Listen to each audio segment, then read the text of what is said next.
안녕하세요. 열린요양보호사교육원 장혜영 강사입니다. 이번 시간에 요양보호사 국가고시 대비하여 제2회 쪽집게 모의고사 준비했습니다. 열심히 공부하셔서 시험에 많은 도움 되시기 바랍니다. 지금부터 보겠습니다. 1번, 다음에서 설명한 것은 노인의 심리적 특성 중 어떤 것과 관련이 있는가? 노인은 죽음의 필연성을 인식하고 생명이 유한하다는 것을 자각하면서 자신이 이 세상에 다녀갔다는 흔적을 후세에 남기고자 한다. 자신이 가치 있는 삶을 살았다는 것을 인정받고자 한다. 1번, 친근한 사물에 대한 애착심. 2번, 유산을 남기려는 경향. 3번, 생에 대한 회고의 경향. 4번, 경직성이 증가. 5번, 시간 전망의 변화. 정답은요? 2번, 유산을 남기려는 경향입니다. 우리가 태어나면 돌아가신다는 거, 죽는다는 것은 누구에게나 다 해당이 되는 내용이고, 그렇지만 내가 이 세상에 다녀갔다라고 하는 어떤 흔적을 남기고 싶어 해요. 그것이 바로 유산이라는 거죠. 흔적을 남기고 싶고 또 자신이 이만큼 가치 있는 삶을 살았어요 라고 하는 것을 자손들에게 남기고 싶어 하는 거죠. 그것이 바로 유산을 남기려는 경향이다. 이렇게 보시면 되겠습니다. 2번, 다음 노인복지사업 중 노인사회활동 및 여가활동 지원 사업에 해당하는 것은 1번, 결식우려 노인 무료급식 지원.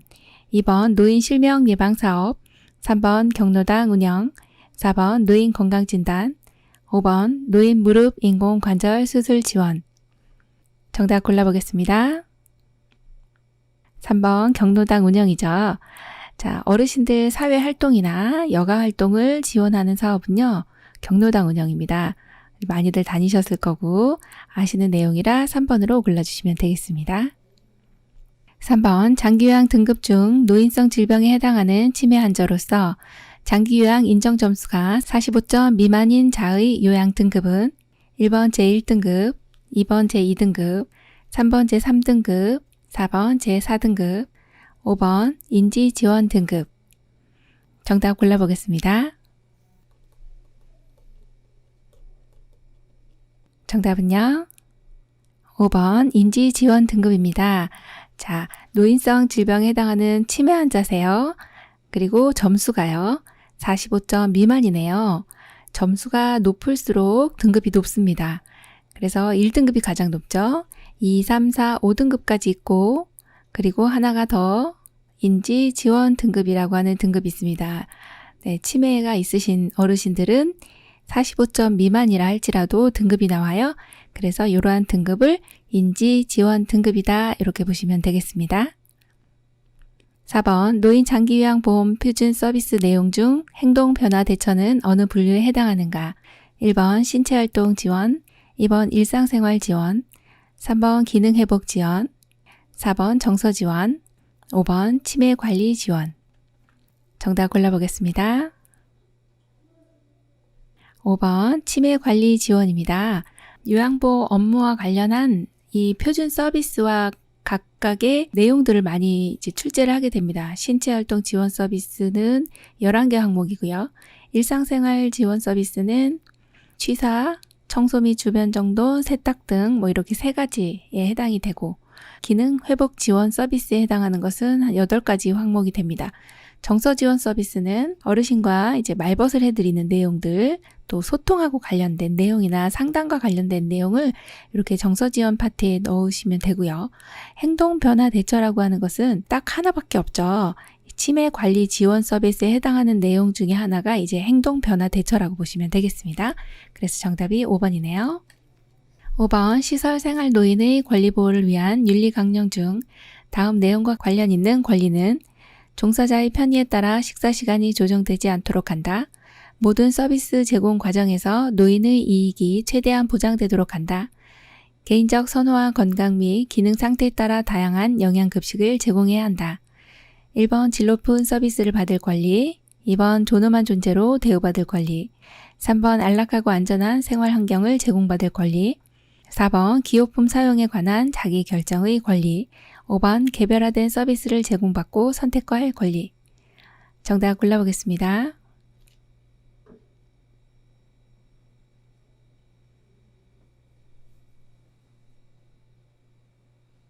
정답은요? 1번 질 높은 서비스를 받을 권리입니다. 시설에 계신 어르신들이 우리 직원들의 편의에 따라 식사 시간 조정되면 안 되겠죠.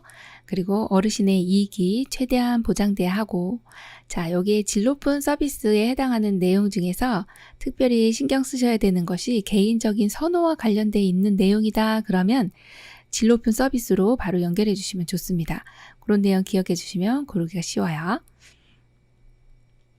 6번 다음 중 요양보호 서비스의 제공 원칙에 대한 설명으로 옳은 것은 1번 대상자의 성격, 습관 등은 확인할 필요가 없다. 2번 모든 서비스는 가족과 대상자에게만 제공한다. 3번 학대를 발견하면 필요할 때 신고해야 한다.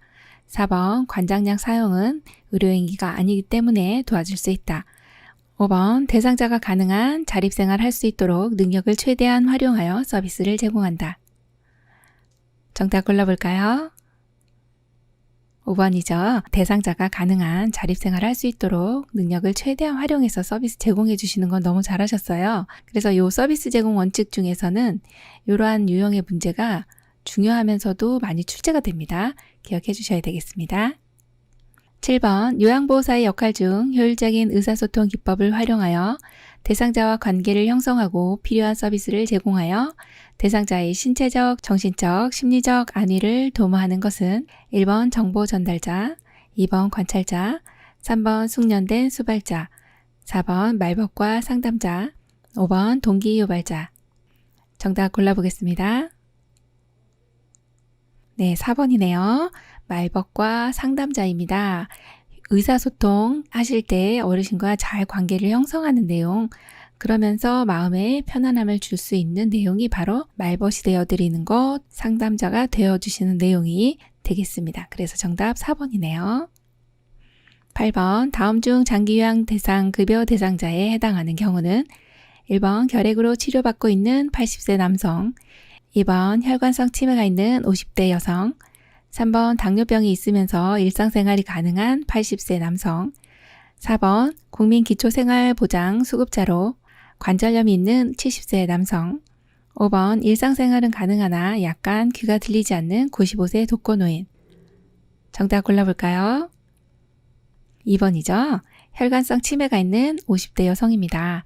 이렇게 노인성 질병, 즉 뇌에서 오는 치매라든지 파킨슨, 뇌졸중 같은 질환은 65세가 안 되더라도 장기요양 급여 대상자가 되죠.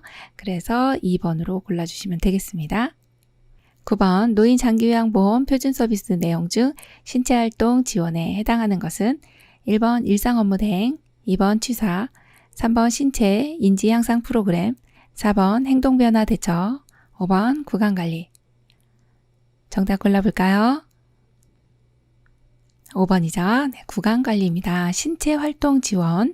신체활동은요, 신체하고 관련된 활동입니다. 구강관리는 어르신 몸이죠. 그래서 이것이 신체활동 지원에 해당됩니다. 그럼 1번은요, 네, 일상생활 업무를 대행해 주시는 건 개인 활동입니다. 그래서 요거는 개인 활동 지원 서비스가 되고, 취사라고 하는 것은 우리가 주부님들은 일상생활이잖아요. 그래서 일상생활 지원 서비스는 밥하고 빨래하고 청소하고 주변 정돈하고 이게 우리 일상생활이잖아요. 그래서 그런 건 일상생활 지원 서비스다 이렇게 외워주시면 되고, 세 번째 신체 인지 향상 프로그램 같은 경우는 기본 기능 회복 훈련 서비스에 해당이 됩니다. 4번에 이제 행동변화 대처는 치매관리 지원 서비스에 해당이 되는 내용이죠. 10번 요양보호사의 직업인류에 대한 설명 중 옳은 것은 1번 대상자의 건강상태 등 업무와 관련 사항을 가족에게 비밀로 한다. 2번 업무상 알게 된 개인정보는 가족, 시설장 등과 적극적으로 협력한다. 3번 대상자의 자기 결정보다 가족의 의사를 최대한 존중한다. 4번 요양보호사가 믿고 있는 종교를 대상자에게 선교하였다. 5번 효율적인 업무를 수행하기 위해 지속적으로 지식과 기술을 습득한다. 정답은요? 5번이죠.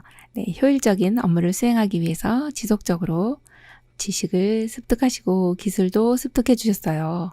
이거보다 좋은 게 없네요. 너무 잘해 주셨습니다. 11번 요통을 예방하면서 침대 또는 높고 넓은 바닥에 있는 물체를 움직일 때 가장 좋은 방법은 1번 허리를 펴고 무릎은 굽혀 몸이 무게중심을 높이고 지지면을 넓힌다. 2번 한쪽 무릎을 위에 올리고 자세를 낮추어 움직인다. 3번 물건을 든 상태에서 방향 전환 시 허리를 돌려 조절한다. 4번 물체는 최대한 몸에서 멀리 위치하도록 하여 들어 올린다. 5번 다리가 아닌 허리를 펴서 들어 올린다. 정답 골라보겠습니다. 2번입니다. 한쪽 무릎을 위에 올리고 자세를 낮추어 움직인다입니다. 지금 요통 예방하고 우리 신체를 보호하기 위해서는 약간 무릎을 구부려 주시고 허리는 펴신 상태에서 지지면을 넓혀 주시는 내용이 중요한데, 그렇다면 양쪽 발을 넓이 정도로 해주시고, 그리고 무릎을 굽히고 허리를 펴고, 그렇게 1번처럼 그렇게 되면요 무게중심이 낮아집니다. 자, 2번이 정답이잖아요. 한쪽 무릎은 지금 높은 위치에 물건이 있기 때문에 한쪽을 약간 무릎을 위에 올리고 자세를 낮춰 주시면 훨씬 더 안정적으로 신체 손상을 예방할 수가 있습니다. 그래서 정답이 2번이고요. 자, 3번 같은 경우는 물건을 든 상태에서 방향을 전환 시 허리만 돌리시면 허리 손상됩니다. 그래서 안 되죠. 몸통 전체를 움직이셔야 되고요. 자, 4번처럼 물체를 최대한 몸에서 멀리하게 되면은 힘이 더 많이 가해지게 되는데 그만큼 또 힘을 받을 수가 없습니다. 그래서 몸에서 최대한 가까이 위치하는 것이 내가 힘을 적게 쓰면서도 내 몸이 다치지 않는 방법입니다. 그래서 가까이 위치한다 기억해 주시고요. 5번처럼 다리가 아닌 허리를 펴는 게 아니라 반대죠. 허리를 펴는 게 아니고 다리를 펴주셔야 됩니다. 그래서 정답이 2번입니다. 12번 요양보호 업무 유형의 정서 지원 활동 중에서 의사소통 도움에 해당하는 것은 1번 말벗, 2번 격려, 3번 위로, 4번 생활상담, 5번 편지대필. 정답 골라볼까요? 네, 5번 편지대필입니다. 정서지원 활동 중에서 여기에 있는 내용은요, 의사소통이라는 말에 포커스를 맞춰주셔야 됩니다. 이 문제를 푸실 때는 항상 키워드가 있는데요. 어떤 내용을 물어보는지 아셔야 되거든요. 지금 정서지원 서비스 말벗 아싸 하면서 1번 딱 골라주시면 땡 합니다. 그래서 여기는 의사소통 도움이 어떤 거냐, 의사소통은 말로 하는 것도 있지만 글로 하는 것도 있어요. 그래서 5번이 정답이 되겠네요. 13번 다음 중 노인성 질환의 특성을 옳게 설명한 것은 1번 단독으로 발생하는 경우가 많다. 2번 원인이 불명확한 급성질환이 대부분이다. 3번 경과가 길고 재발이 빈번하며 합병증이 생기기 쉽다. 4번 노인은 젊은 사람보다 약물에 더욱 둔감하게 반응한다. 5번 노인성 질병이기 때문에 초기 진단이 대체적으로 쉽다. 정답 골라볼까요? 네, 3번이죠. 경과가 길고 재발이 빈번하고 합병증이 생기기 쉬워요. 어르신들은 어떤 질환이 오면은 금방 나으시는 게 아니라 길고 자꾸 또 재발도 되고 또 다른 병들이 오기 쉽다. 이것이 노인성 질환의 특성입니다. 1번처럼 이렇게 단독으로 발생하는 경우보다는 여러 가지 질병이 같이 오게 되는 거죠. 그리고 2번은 하나는 맞습니다. 원인이 불명확한 거는 맞는데 급성질환 아니고 만성질환이 많죠. 자, 그 다음 4번처럼 젊은 사람보다 약물에 더욱 둔감하게 반응하는 것이 아니라 민감하게 반응하게 되고요. 5번과 같이 노인성 질병이기 때문에 초기 진단은 대체적으로 어렵습니다. 네, 틀린 내용이 있었네요. 14번 다음 중 소화기계의 질병과 그 증상이 옳게 연결된 것은 1번 위염, 새벽 1시에서 2시에 상복부 불편감, 2번 위궤양, 식사 후 명치 부위 심한 통증, 3번 위암, 출혈, 토혈, 혈변, 4번 대장암, 소화불량, 복부통증, 식욕감퇴, 5번 설사, 혈변, 직장출혈, 점액분비. 정답 골라볼까요? 네, 3번 위암, 출혈, 토혈, 혈변입니다. 출혈은 위에서 출혈이 일어나는 거고요. 토혈은 토할 때 피를 토하는 거고, 혈변은 변을 볼 때 피가 나오는 거네요. 위암은 위가 이렇게 모양이 주머니 형태로 생겨 있는데 위에 점막에만 국한되어 있는 그러한 암은 이제 조기 위암이고요. 그리고 근육층까지 손상된 경우는 진행성 위암이다. 이렇게 이제 근육이 장운동을 하기 때문에 근육이 있습니다. 그래서 근육층까지 침범된 것을 진행성 위암이다. 이렇게 얘기를 하는데 암이 진행이 되면서 주변에 있는 혈관들을 끌어모아서 암세포들이 먹고 살아야 되니까 이게 이제 조직이 점점 커지게 되죠. 그렇게 되면 여기서 출혈이 일어나게 됩니다. 그래서 암이라고 하는 것은 출혈을 거의 동반하게 되고 이렇게 피가 나오다 보니까 위로도 올라오고 그게 토혈이죠. 아래로도 가고 혈변입니다. 그래서 3번 위암, 출혈, 토혈, 혈변을 골라주시면 되고 1번하고 2번은 내용이 바뀌었어요. 위염은 이렇게 연결해 주시면 되고 위궤양은 새벽에 찾아오는 통증, 위염은 점막에만 국한돼서 점막이 손상된 것이 위염이고요.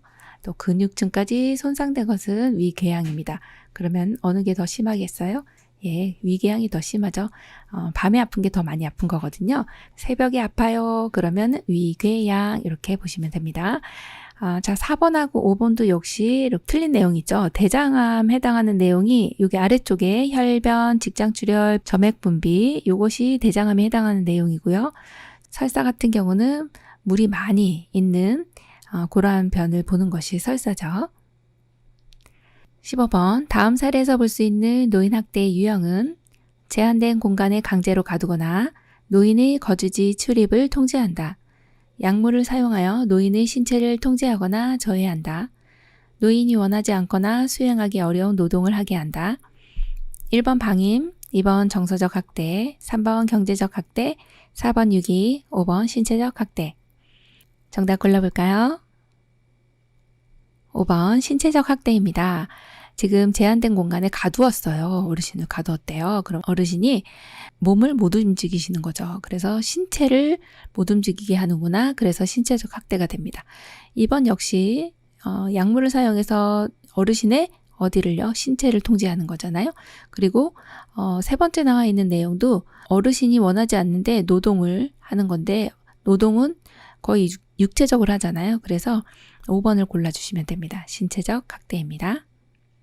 16번 심장의 수축력이 저하되어 신체 조직에 필요한 만큼의 충분한 혈액을 내보내지 못하는 질환은 1번 고혈압, 2번 심부전, 3번 만성 신부전, 4번 동맥경화증, 5번 빈혈. 정답 골라볼까요? 2번 신부전입니다. 자, 여기 문제를 한번 보시면 어디가 아프대요? 네, 심장이요. 심장이 원래 역할이 뭐예요? 심장은 수축을 해서 온몸에 피를 내보내주는 기관입니다. 그런데 수축력이 저하가 됐어요. 그래서 심장 기능이 그럼 떨어졌구나. 이것이 바로 심부전, 심장의 기능이 제대로 되지 않는구나. 그러한 질병이 심부전증이다. 이렇게 보시면 됩니다. 정답 2번이죠.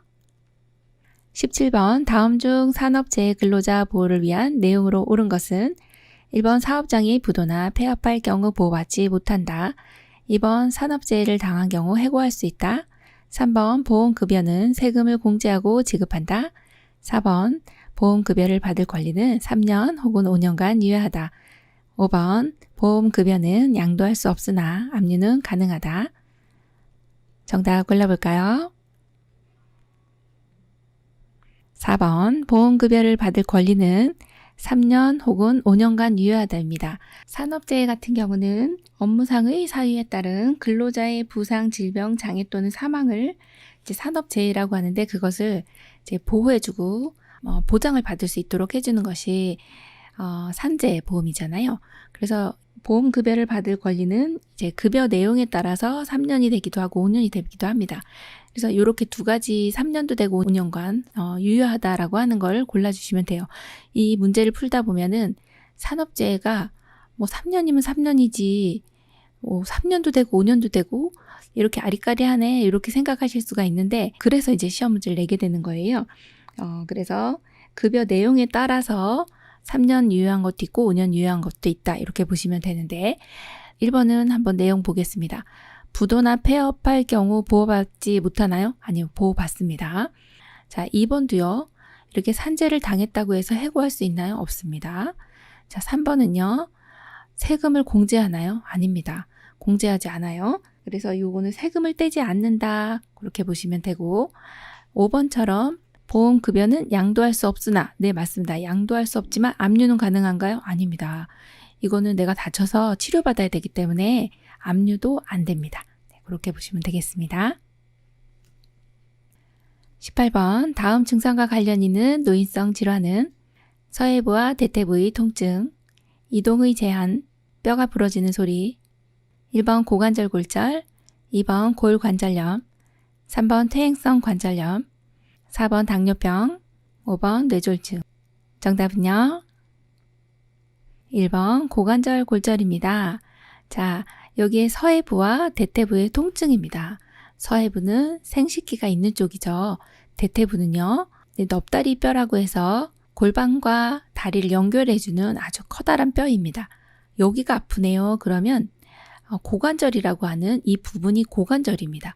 그래서 고관절 골절이라고 보시면 되겠죠. 정답 1번이네요. 19번 요실금이 치료 및 예방법으로 가장 적합한 것은 1번 비타민 D를 충분히 섭취하도록 한다. 2번 체중 부하 운동을 한다. 3번 충분한 칼슘 섭취를 한다. 4번 식이섬유가 풍부한 채소와 과일 섭취로 변비를 예방한다. 5번 비만은 복부내 압력을 증가시켜 절박성 요실금을 유발하기 때문에 체중을 조절한다. 정답 골라볼까요? 4번 식이섬유소가 풍부한 채소와 과일 섭취로 변비를 예방한다입니다. 네, 이 내용은 많이들 아실 건데요. 식이섬유소가 풍부한 채소, 과일을 왜 많이 섭취해야 되느냐? 자, 변비를 예방해야 되는데 지금 요실금이 왔는데 좀 이상하게 생각하실 수 있습니다. 요실금이 왔는데 왜 변비를 예방하는가? 이렇게 의아해 하실 수가 있습니다.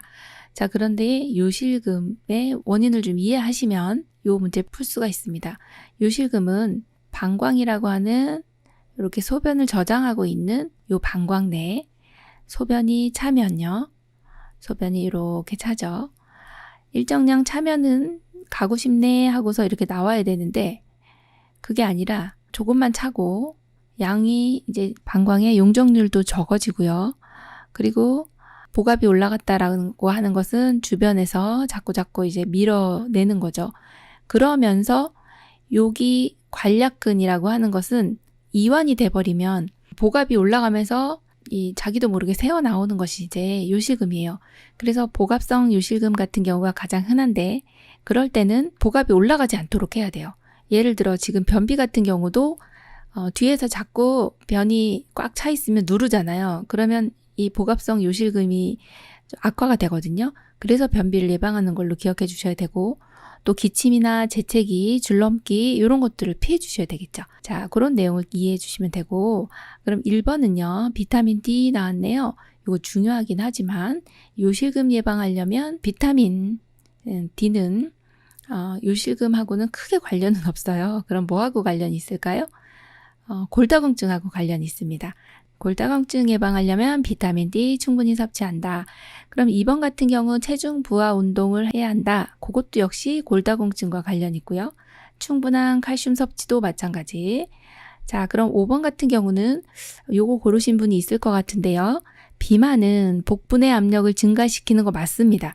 그런데 이때 오는 요실금은 절박성 요실금이 아니고요. 복압성 요실금입니다.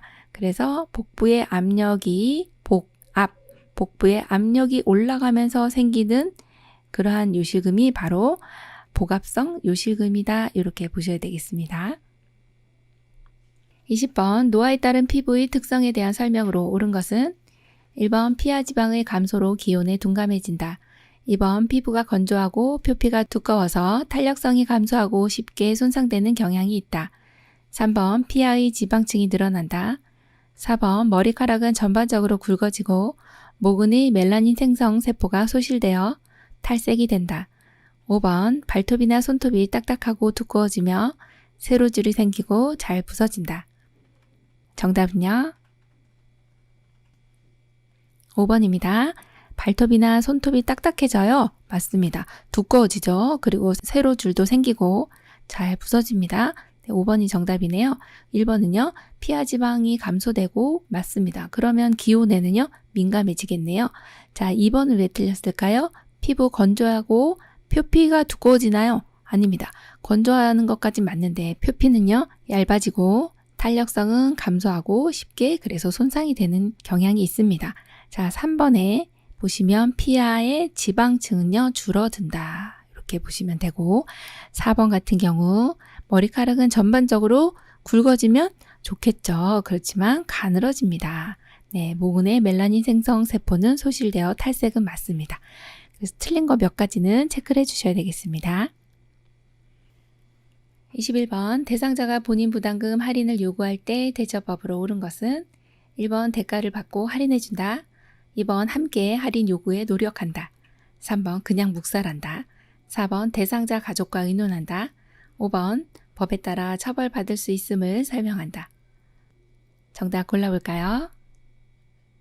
5번 법에 따라 처벌받을 수 있음을 설명한다입니다. 본인 부담금 할인해주세요.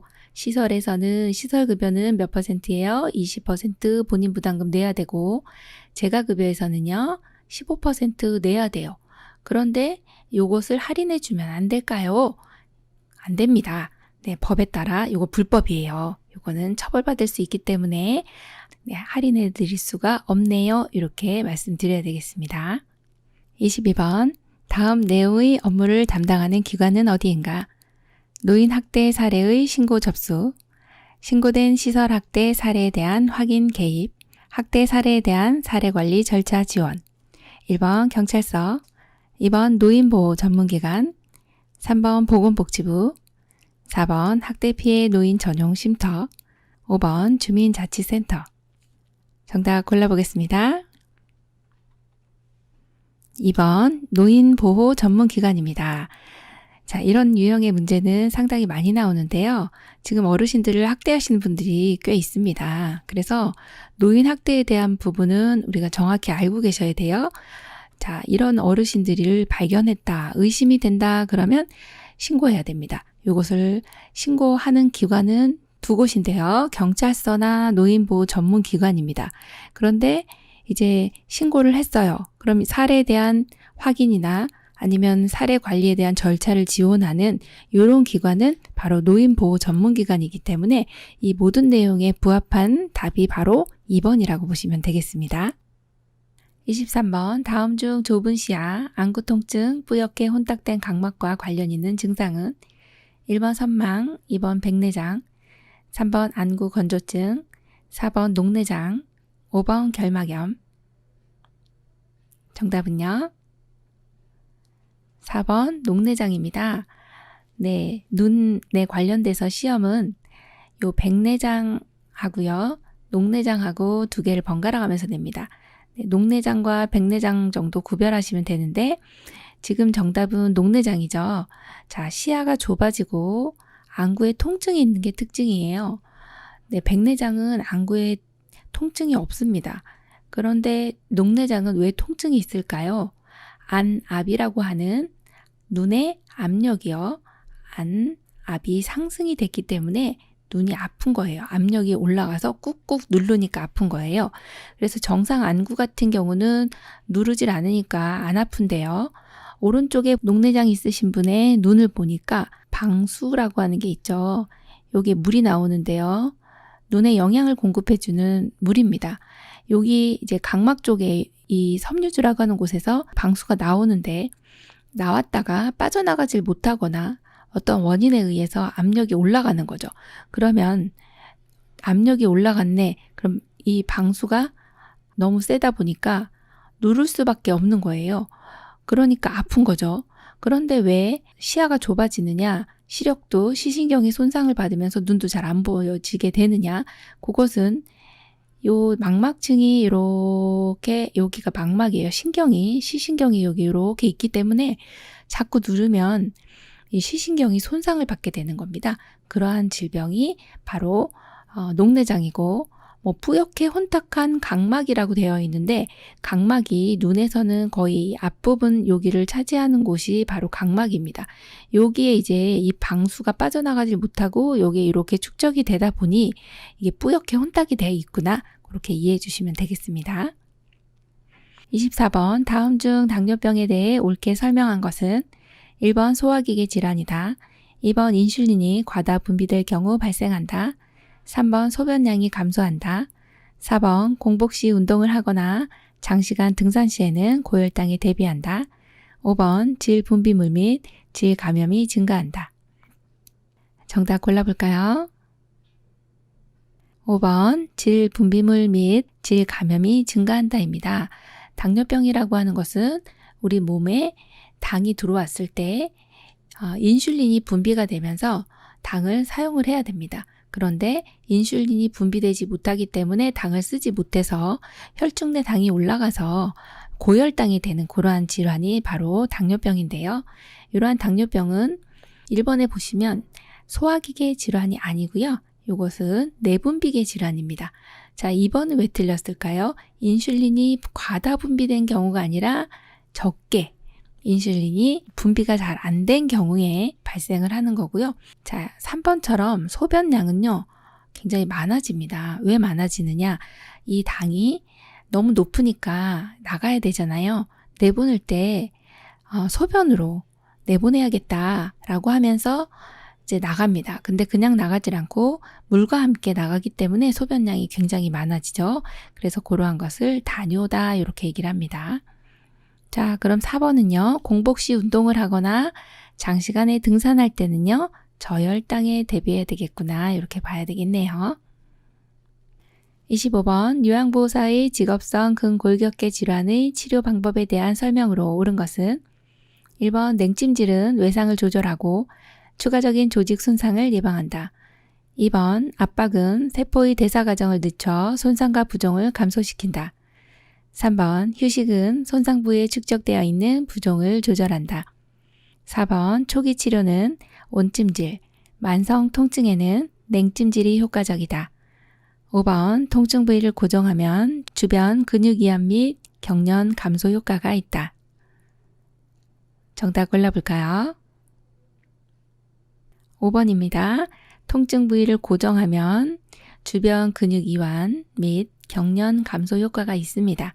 그렇고요. 자, 1번 왜 틀렸나 볼까요?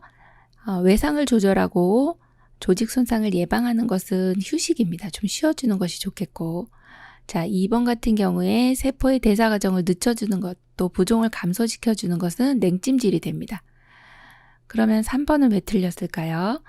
3번은 손상 부위에 축적되어 있는 부종을 조절하는 것은 압박이라고 보시면 되겠죠. 자, 그리고 4번 같은 경우는 이게 초기 치료에는 냉찜질이 좋고요. 그 다음에 만성 통증에는요, 온찜질이 효과적입니다. 그래서 하나씩 틀린 내용이 있었네요. 26번 요양보호사가 몸에 감염되었을 때 치료 방법은 1번 병원에 가지 않고 깨끗이 씻어 관리한다. 2번 가려운 증상이 심한 낮에만 치료용 연고를 바른다. 3번 요양보호사는 물론 대상자와 온 가족이 치료를 받는다. 4번 요양보호사는 병원에서 치료받지 않아도 된다. 5번 사람에게서 옮기기 때문에 대상자의 침구와 옷 등은 접촉해도 괜찮다. 정답 골라보겠습니다. 3번 요양보호사는 물론 대상자와 온 가족이 치료를 받는다입니다. 네, 몸에 감염되었을 때 접촉하신 분들은 다 같이 치료를 받아주시는 게 좋아요. 사람 대 사람으로도 감염되고 이 대상자가 쓴 물건에서도 침구, 옷에서도 감염이 되기 때문에 그래서 3번으로 골라주시면 되겠습니다. 27번 다음 중 물 섭취를 제한해야 하는 질병은 1번 염증성 비뇨기 질환, 2번 폐렴, 3번 고혈압, 4번 당뇨병, 5번 부신기능 저하증. 정답 골라볼까요? 5번 부신기능 저하증입니다. 우리 어르신들 물 섭취를 제한하는 경우가 거의 없습니다. 그런데 금기인 경우가 있죠. 몇 가지 경우가 있는데 그중 하나가 이제 부신기능 저하증입니다. 신장이라고 하는 기관은 여기에 이렇게 콩 모양처럼 생겼고 색깔이 완전 팥 색깔이죠. 그래서 이것을 이제 신장을 콩팥이라고도 합니다. 자, 이 콩팥은 노폐물을 걸러주고 또 내보내주고 이렇게 하는 필터의 역할을 해주는 곳이 신장인데요. 여기에 또 하나 부신이라고 하는 요 기관이 또 있습니다. 굉장히 신기하죠. 이렇게 고깔머저처럼 쓰고 있어요. 자, 여기에서는 호르몬을 많이 분비를 하는데 한 5가지 정도 호르몬이 분비가 됩니다.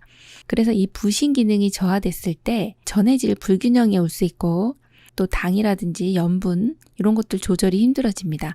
그래서 물 섭취를 제한해야 하는 경우는 부신 기능 저하증으로 골라주시면 되고, 나머지는 다 물 섭취를 충분히 해주셔야 되는 질환이에요.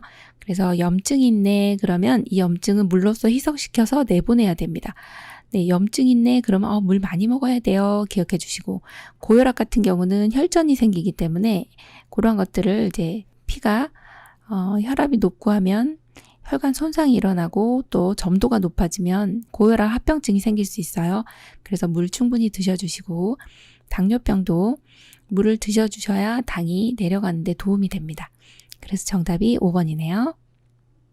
28번 65세 이상 노인 대상 예방접종 시기에 대해 옳게 연결된 것은 1번 독감 3년마다, 2번 파상풍 매년, 3번 폐렴 구균 10년마다, 4번 인플루엔자 매년, 5번 결핵 5년마다.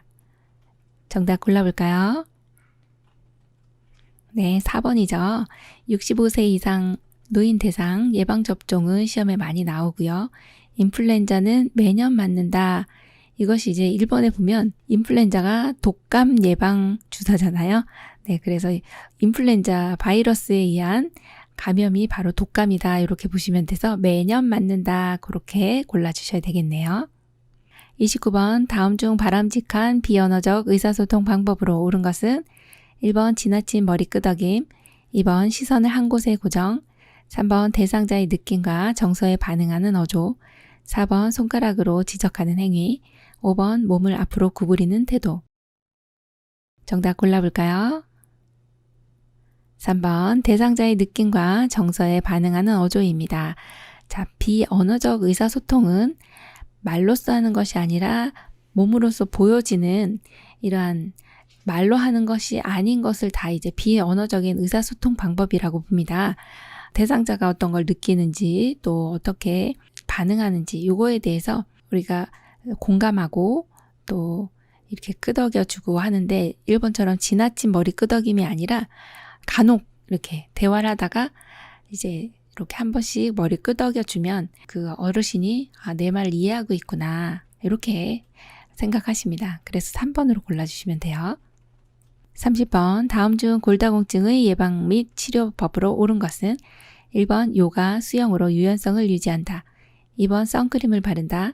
3번 근육과 뼈에 힘을 주는 체중 부하 운동을 한다. 4번 고지방, 고단백 식이를 섭취한다. 5번 스트레스를 피하고 정신적 안정 유지를 한다. 정답 골라볼까요? 네, 3번이네요. 근육과 뼈에 힘을 주는 체중 부하 운동을 한다. 위에 있는 뼈는 정상인의 뼈입니다. 아주 튼튼하게 생겼죠. 아이고, 아래에 있는 뼈, 골다공증 대상자의 뼈는요. 너무 구멍이 숭숭숭 뚫렸어요. 여기도 구멍, 지금 곧 부러지게 생겼습니다. 골절도 많이 입게 됩니다.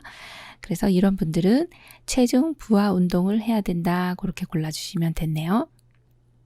체중 부하 운동을 한다 라고 골라주시면 됩니다.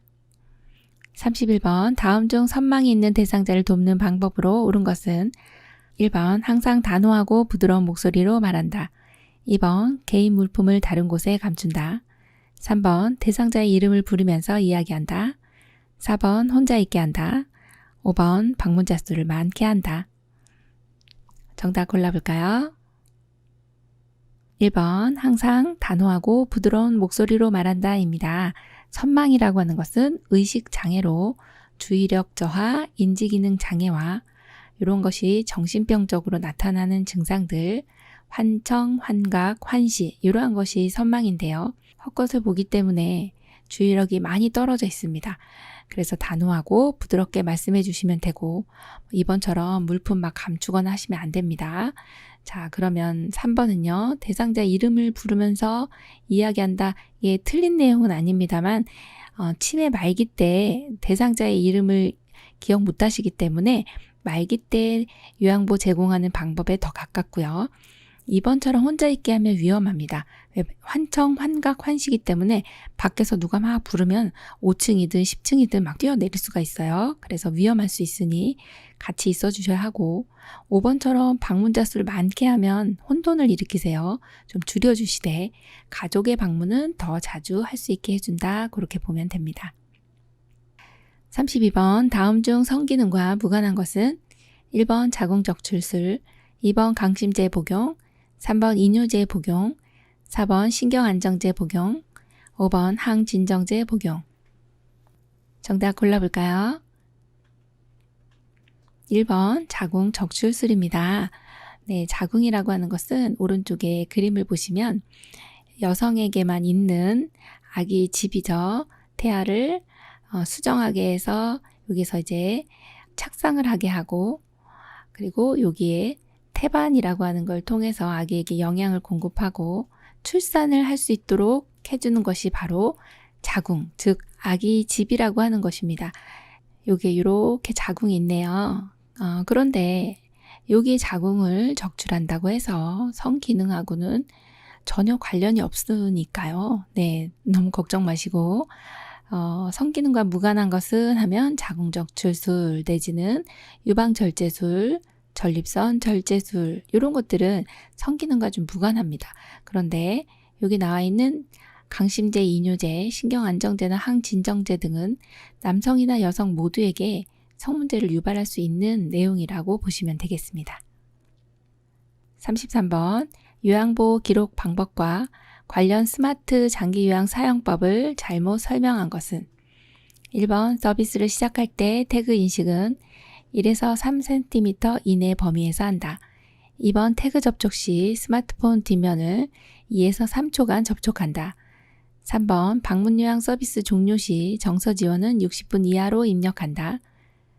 4번 방문 목욕 서비스 종료 시 목욕은 40분 이상 제공 시 전송이 가능하다.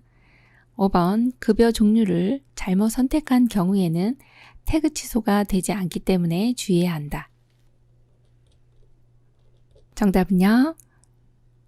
5번이네요. 급여 종류를 잘못 선택한 경우에 태그 취소 선택한 다음에 급여 종류를 다시 재선택하시면 돼요. 그래서 너무 걱정 안 하셔도 되겠습니다. 34번 대상자의 배설, 목욕, 식사, 섭취, 체위 변경, 외출 등의 상태 및 제공 내용을 기록하는 요양보호 기록의 종류는 1번 상태기록지, 2번 사고보고서, 3번 방문일지, 4번 장기요양급여 제공기록지, 5번 인수인계서. 정답 골라볼까요? 1번 상태기록지입니다. 대상자의 배설이나 목욕, 식사, 섭취, 체위 변경, 외출 이런 거 상태를 기록하고 제공한 내용을 기록하는 것은 무엇입니까? 그러면 상태 기록지 이렇게 골라주시면 됩니다. 35번 다음 중 구두보고를 해야 하는 시기는 1번 정확성을 필요로 할 때, 2번 자료를 보존할 필요가 있을 때, 3번 서면 보고를 지시받을 때, 4번 정기 보고를 할 때, 5번 가벼운 사안일 때. 정답 골라볼까요? 5번이죠. 가벼운 사안일 때, 그리고 또 하나는 응급 상황일 때. 네, 그렇게 두 경우는요, 구두 보고를 해도 됩니다. 자, 왜 그런가 볼까요? 구두 보고라고 하는 거는 이 급한 경우에 또 굳이 이렇게 서면 보고를 안 해도 되는 경우에는 말로써 보고를 하는 거죠. 예를 들어서 어르신이 이제 양치를 하려고 이제 하세요 했는데 잘 안 한다고 막 이런 치약을 약간 삼켰어요. 뭐 이런 내용들, 뭐 그런 것들은 굳이 서면 보고 안 해도 되잖아요. 그래서 구두 보고는 아주 가벼운 사안인 경우는 가능하다 이렇게 봅니다. 36번 다음 중 대상자 중심 요양보호에 있어 대상자를 만지는 방법으로 옳은 것은 1번 손가락만으로 잡는 것이 좋다. 2번 손가락만으로 잡으면 힘이 덜 들어간다. 3번 약간 억압하는 느낌으로 만진다. 4번 인지를 자극하기 위해서 손이나 얼굴을 만지는 것이 효과적이다. 5번 손이나 얼굴, 입술을 갑자기 만지면 팔이나 등을 만질 때보다 덜 놀란다. 정답 골라보겠습니다. 네, 4번이네요. 인지를 자극하기 위해서 손이나 얼굴을 만지는 것이 효과적입니다. 네, 손하고 얼굴은 뇌하고 굉장히 관련이 깊고요. 뇌에 자극을 많이 주기 때문에 굉장히 인지 자극하기 위해서는 좋은 방법이다 이렇게 보고 있습니다. 37번 다음 중 대상자가 식사를 할 때 올바른 자세는 1번 의자의 높이는 발바닥이 바닥에 닿지 않는 정도가 좋다. 2번 식탁의 높이를 가슴 높이와 같게 한다. 3번 식탁 안쪽 깊숙이 의자를 당겨 앉는다. 4번 의자는 팔받침, 등받이가 없는 것이 좋다. 5번 편마비 대상자는 불편한 쪽을 밑으로 하여 옆으로 누운 자세를 취한다. 정답 골라보겠습니다. 3번 식탁 안쪽 깊숙이 의자를 당겨 앉는다 입니다. 이것이 가장 올바른 자세고요. 이렇게 지금 그림과 같이 당겨 앉으시면 이렇게 안전하게 의자에서 식사하실 수가 있는데, 그렇지 않으면 여기 걸터 앉으시는 경우는 낙상이 일어나기가 쉽거든요. 그래서 정답이 3번이고요. 1번 같이 의자의 높이가 너무 높으면요, 발바닥이 바닥에 닿지 않아요. 그러면은 균형을 잡기가 힘듭니다. 그래서 너무 높지 않게 해주시는 게 좋겠고, 식탁의 높이를 가슴 높이까지 올라오면 식사하시기가 얼마나 힘들까요? 네, 배꼽이죠. 자, 4번처럼 팔받침, 등받이가 없으면 지금과 같이 이렇게 안정된 자세가 나오지 않습니다. 다 있는 것이 좋고요. 5번 같이 편마비 대상자가 불편한 쪽을 밑으로 하면 마비 있는 쪽, 즉 불편한 쪽이 순환이 되지 않아요. 그래서 건강한 쪽을 밑으로 하여 옆으로 누운 자세가 좋습니다. 그래서 정답이 3번이네요. 38번 식사 자세 중 침대에서 일어나거나 앉을 수 없는 경우 침대의 높이는 1번 직각으로 세운다. 2번 약 60에서 90도 높인다. 3번 수평으로 한다. 4번 약 30에서 60도 높인다. 5번 수직으로 한다. 정답 골라보겠습니다. 네, 4번이네요. 약 30에서 60도 높입니다. 지금 식사하실 때 지금 침대에서 일어나거나 앉을 수 없기 때문에 직각으로 못 세우는 겁니다. 그래서 30에서요, 60도 요거 기억해 주시면 되겠습니다. 39번 다음 중 대상자가 식사할 때 돕는 방법으로 옳은 것은 1번 가능하다면 식사 후 30분 정도 앉아있게 한다. 2번 환기를 시키고 조명을 어둡게 한다. 3번 누워있는 경우 가능한 대상자의 머리를 낮춘다. 4번 시력이 저하된 대상자에게 스스로 식사할 수 있도록 음식을 시계 반대 방향으로 둔다. 5번 건강한 쪽의 뺨 부위에 음식 찌꺼기가 남기 쉬우므로 식후 구강 관리를 한다. 정답 골라볼까요? 네, 1번입니다. 가능하다면 식사 후 30분 정도 앉아있게 해주시면 좋습니다. 이런 경우는요, 입으로 드시는 경우를 경구영양이다, 이렇게 일반적인 식사가 있고요. 또 하나는 관을 통해서 드시는 시기가 있습니다. 그런 것을 경관영양이라 하죠. 그래서 경구영양 혹은 경관영양, 입을 통해서 드시든 관을 통해서 드시든 둘 다 30분 식후에 앉아 계시는 것 동일하게 기억해 주시면 되겠습니다. 40번 다음 중 대상자의 경관 영양을 돕는 방법으로 옳은 것은 1번 의식이 없으면 식사 시작과 끝을 알릴 필요가 없다. 2번 영양주머니는 하루에 한 번 깨끗이 씻는다. 3번 관이 막히지 않도록 해야 하며 따뜻하게 해서는 안 된다. 4번 입안을 자주 청결히 하고 입술 보호제를 발라준다. 5번 영양액 주입 시 청색증이 나타나면 주입 후 보고한다. 정답은요? 4번 입안을 자주 청결히 하고 입술 보호제를 발라준다입니다. 네, 우리 경관영양 하시는 분들은 이러한 여기 영양액 주머니가 이렇게 있습니다. 요 영양액 주머니에 뭐가 들어있나요? 네, 여기 영양액이 들어있습니다. 영양액은 이렇게 줄을 통해서 지금 이렇게 코까지 연결되어 있고요. 이 안쪽으로는 이렇게 위장까지 연결이 되어 있습니다. 그래서 이런 관을 비위관이다, 우리가 소위 말하는 콧줄이다, 이렇게 얘기를 합니다. 자, 이렇게 경관영양 하시는 분들은 아이고 관을 통해서 이렇게 들어가기 때문에 입으로 아무것도 안 드시니까 입은 관리 안 해줘도 되겠구나, 이렇게 생각하실 수가 있는데 그렇지 않습니다. 입안을 자주 청결히 하고, 이런 경관 영양액은 위장으로 들어가지만 입안에서 나오는 타액들이라든지 또 이렇게 점액 성분들이 섞이거든요. 그러면은 끈적끈적한 것들이 입안에 남아 있습니다. 그래서 청결히 해주셔야 되고, 건조하기 때문에 또 입술 보호제를 발라주시면 되겠네요. 41번 다음 중 경관 영양을 돕는 방법으로 바르지 않은 것은 1번 영양액의 온도는 체온 정도가 적절하다. 2번 고농도의 영양액이 빠르게 주입되면 설사나 탈수를 유발한다. 3번 연하곤란이나 의식이 없는 대상자에게 비위관을 통해 영양을 공급하는 방식이다. 4번 너무 천천히 주입하는 경우 영양액이 상할 수 있다. 5번 영양액은 1분에 50ml 이상 주입하도록 한다. 정답 골라볼까요? 5번이네요. 영양액은 1분에 50ml 이상 주입하면 너무 빨리 들어가는 거예요. 그래서 50ml 이상 주입하지 않도록 한다라고 하는 게 이제 맞는 말이죠. 그래서 이 내용이 틀렸네요. 42번 다음 중 대상자의 경구약 복용을 돕는 방법으로 옳은 것은 1번 물약은 나벨을 입는 쪽으로 기울여 따른다. 2번 약병에 든 알약은 손바닥에 덜어 먹인다. 3번 가루약은 음식에 넣어 먹인다. 4번 캡슐은 벗겨서 가루만 먹인다. 5번 입을 벌리게 하거나 질문을 하여 전부 투약되었는지 확인한다. 정답 골라보겠습니다. 5번이네요. 입을 벌리게 하거나 질문을 하여 전부 투약되었는지 확인한다입니다. 경구약 복용 우리 도울 수가 있습니다. 그런데 요 입 안에 혹시 남아있는 경우도 있지만 의도적으로요. 어르신이 혀 밑에 숨기는 경우들이 있어요.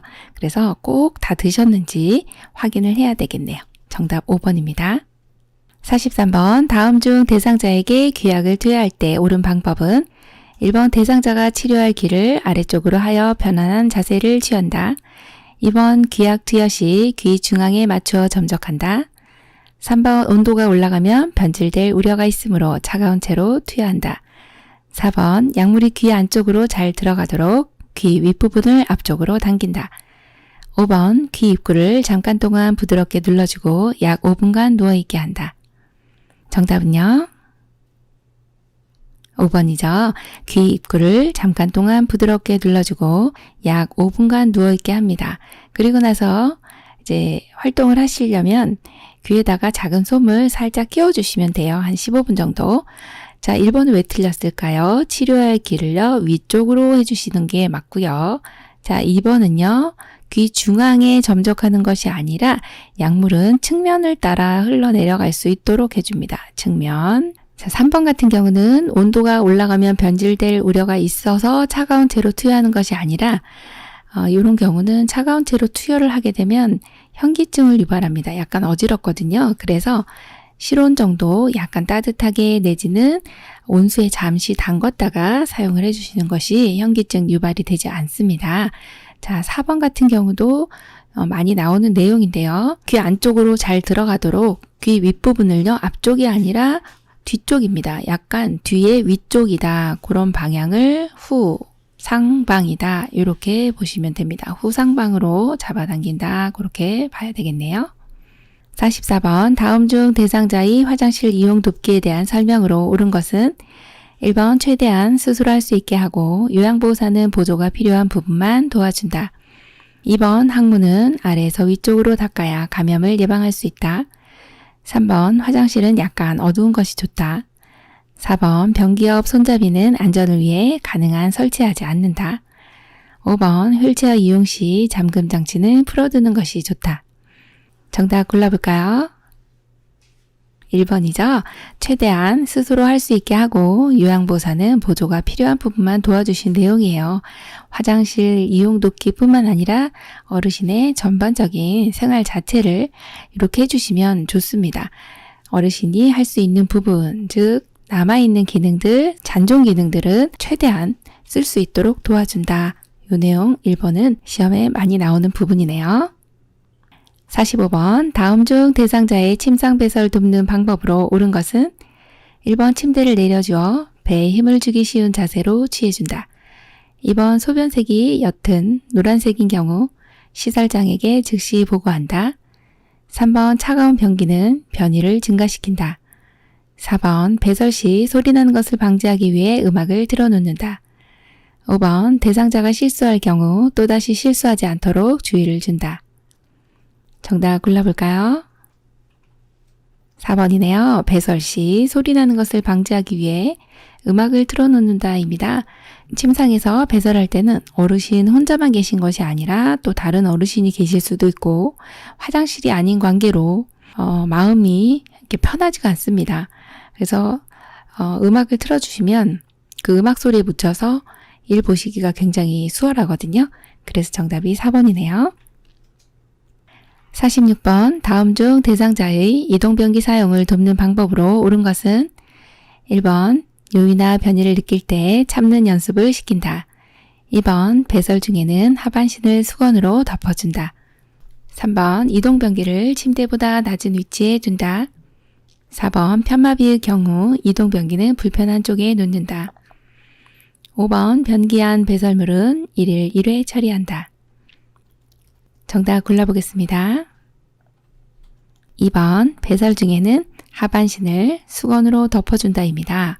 자, 이동변기 같은 경우는 어떤 분이 사용을 할까요? 침상에서 일어설 수는 있습니다만 화장실까지 가기 힘든 경우나 아니면 밤에 화장실 가다 낙상을 입으시면 안 되기 때문에 밤에 침상 옆에서 일을 보실 수 있도록 도와주는 것이 이동변기입니다. 그런데 배설하실 때는 이 바지를 내리시잖아요. 하의를 내리시는데 그때 이제 수건으로 덮어주시면 수치심을 덜 느끼시겠죠. 그래서 2번이 아주 잘해주신 내용으로 골라주시면 되겠네요. 47번 기저귀를 사용하는 대상자를 돕는 방법으로 잘못된 것은 1번 기저귀를 쓰게 되면 대상자가 기저귀에 의존하게 되어 스스로 배설하던 습관이 사라진다. 2번 허리를 들 수 있는 경우 무릎을 세우고 똑바로 누운 상태에서 허리를 들도록 한다. 3번 허리를 들 수 없는 경우 대상자를 옆으로 돌려 눕혀 기저귀를 교환한다. 4번 기저귀의 안쪽 면이 보이도록 말아 넣는다. 5번 둔부 주변부터 꼬리뼈 부분까지 피부의 발적 등을 살펴본다. 정답은요? 4번이 잘못됐네요. 보통 기저귀 이렇게 보시면 이를 보시잖아요. 이를 보시면 안쪽에 이렇게 배설물들이 묻겠죠. 그러면 안쪽 면이 보이도록 말면 이 오물들을 내 손으로 만지게 되는 겁니다. 그래서 바깥면이 보이도록 만다. 그게 맞는 겁니다. 네, 그거 유의해 주셔야 되겠죠. 48번 다음 중 대상자의 유치 도뇨관 사용을 돕는 방법으로 옳은 것은 1번 소변 주머니는 가슴보다 높게 두지 않는다. 2번 소변량과 색깔을 1일 2에서 3회 확인한다. 3번 금기사항이 없는 한 수분 섭취를 권장한다. 4번 유치도뇨관 삽입 시 보행이 불가능함을 미리 알린다. 5번 유치도뇨관 교환 삽입은 요양보사도 가능하다. 정답은요? 3번 금기사항이 없는 한 수분 섭취를 권장한다입니다. 유치도뇨관을 하시는 분들은 소변줄을 방광에 이렇게 요도에 이렇게 삽입을 해놓은 상태거든요. 24시간 동안 계속 소변을 받아내는 그러한 관을 유치도뇨관이라고 합니다. 이런 경우는 감염소인도 높기 때문에 수분 섭취를 잘 해주시는 게 좋거든요. 그래서 정답이 3번이고요. 1번처럼 소변 주머니는 아랫배보다 높게 두시면 안 됩니다. 자, 그리고 2번처럼 소변량 색깔은 1일 2, 3회 확인하는 거 아니고요. 2-3시간에 한 번씩 체크를 해주시는 게 좋습니다. 3번 같이 도뇨관 삽입했어요. 침상에서만 계셔야 돼요. 이런 게 아닙니다. 보행이 가능합니다. 네, 그거 알려주셔야 되고요. 자, 5번처럼 유치도뇨관을 교환한다든지 삽입한다든지 방광을 세척한다든지 그런 것은 의료행위가 됩니다. 그래서 우리 요양보사님은 안 되는 걸로 체크해 주셔야 되겠네요. 49번 누워있는 대상자의 식사를 도울 때 사례를 예방하는 방법으로 옳은 것은 1번 입맛을 돋우기 위해 신맛 나는 음식을 제공한다. 2번 바로 눕힌 상태에서 음식을 제공한다. 3번 음식을 조금씩 제공하고 입술 옆쪽으로 넣어준다.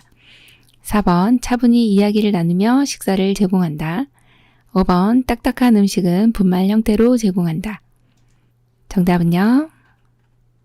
3번 음식을 조금씩 제공하고 입술 옆쪽으로 넣어준다입니다. 사례를 예방하기 위해서 음식을 너무 많이 넣어주시면 입에서 너무 이제 드시기가 힘들게 되죠. 그래서 여기 보시면 보통은 오른손을 많이 사용하시기 때문에 우리가 이제 식사를 도울 때도 오른쪽에서 이렇게 도와주시는 것이 훨씬 더 대상자가 편하게 느낍니다. 그리고 또 하나는 여기 식사를 하실 때 숟가락에 들어가는 밥의 양이요. 밥이 얼마나 양을 넣어주면 될까? 여기 이제 이렇게 가득 이렇게 넣어주시면 안 되겠죠. 얼마 정도 들어가면 될까요? 숟가락에 3분의 1 정도 해서 입술 옆쪽으로 넣어주시면 되겠습니다.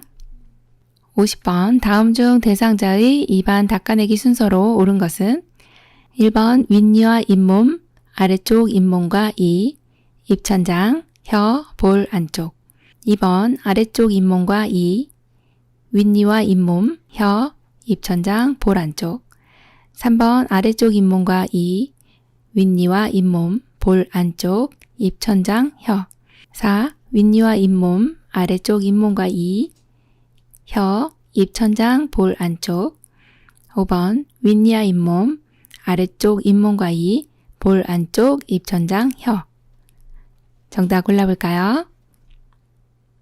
1번이네요. 윗니와 잇몸, 아래쪽 잇몸과 이, 입천장, 혀, 볼 안쪽입니다. 자, 이거 어떻게 기억해야 될까요? 윗니 아래 이 딱.자 이런 노래가 있잖아요. 자, 세수할 때는 깨끗이 이쪽 저쪽 목 닦고 뭐 이런 노래가 있는데 거기에 나오는 그 가사 중에 하나가 윗니 아래 이 딱.자 여기 있잖아요. 그래서 윗니 먼저, 윗니가 제일 먼저예요. 그 다음에 아랫니, 그래서 위 아래 이렇게 해주시면 되고 그 다음에 입천장이 위 먼저잖아. 위, 그래서 입천장, 그 다음에 아래로 다시 내려옵니다. 혀, 그리고 마지막 볼 이렇게 가시면 돼요. 자, 다시 기억할게요. 윗니, 아랫니, 다시 위로 갑니다. 입천장, 다시 아래로 내려와요. 혀, 그리고 볼, 볼은 마지막이구나. 이렇게 기억해 주시면 되겠습니다. 51번 다음 중 대상자의 의치 관리 방법으로 옳은 것은 1번 윗니를 끼울 때 검지가 입안으로 향하게 하여 밀어 넣는다. 2번 부분 의치는 클래스프를 손톱으로 끌어올려 빼낸다. 3번 아래쪽 의치를 먼저 빼서 의치 용기에 넣는다. 4번 잇몸 압박 자극을 해소하기 위해 의치를 물에 담가둔다. 5번 전체 의치인 경우 건조를 막기 위해서 위쪽과 아래쪽 의치를 별도 보관한다. 정답 골라보겠습니다. 정답 2번이네요. 부분 의치는 클래스프를 손톱으로 끌어올려 빼낸다입니다. 지금 착용 전에 이 그림을 보시면 여기 치아가 여기 부분적으로 지금 여기 이렇게 없죠. 그래서 요 없는 부분을 부분 의치라고 하는 것을 통해서 지금 오른쪽에 그림 보시면 이렇게 치아가 이렇게 어금니가 이렇게 있잖아요. 그럼 요게 클래스프라고 하는 게 이렇게 금속으로 된 장치인데요. 요거를 위쪽으로 손톱으로 끌어올려서 빼내주시면 됩니다. 네, 그렇게 하시면 잘 빠지게 되죠. 1번처럼 윗니를 끼울 때는 검지가 입안이 아니라 바깥쪽이죠.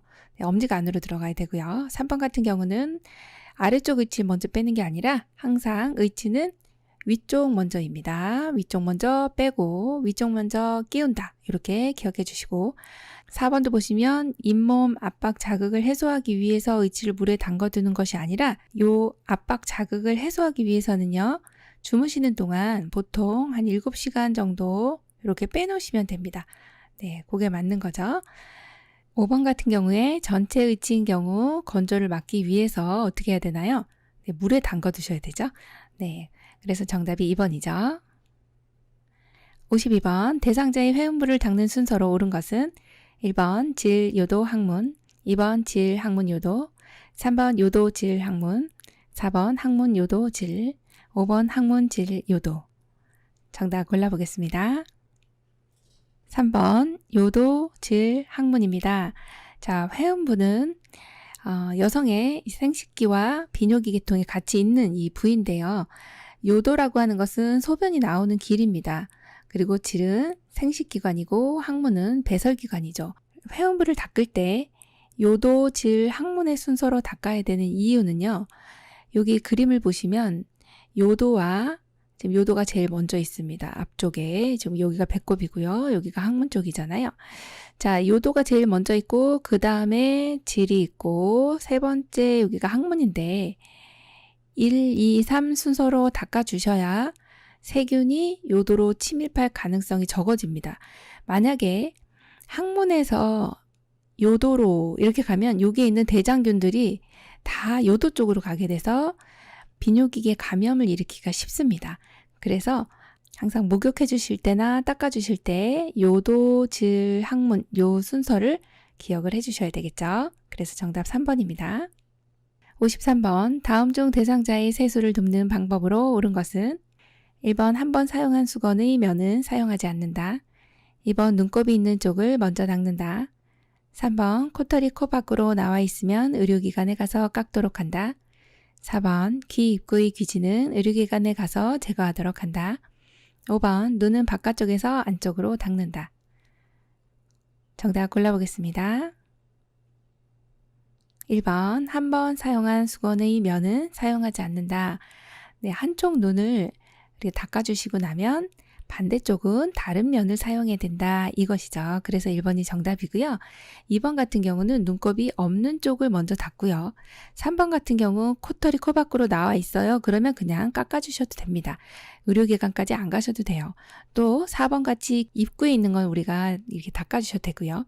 5번처럼 눈은요 굉장히 중요한 기관인데요. 안쪽에서 바깥쪽으로 닦는다 아실 거고요. 자, 왜 이렇게 하느냐? 그러면 눈의 감염을 예방하기 위해서다. 이렇게 보시면 됩니다. 54번 다음 중 대상자의 목욕을 돕는 방법에 대한 설명으로 잘못된 것은 1번 말초 부위에서 몸의 중심부로 닦으면 정맥혈액을 심장 쪽으로 밀어 올리는 데 도움이 된다.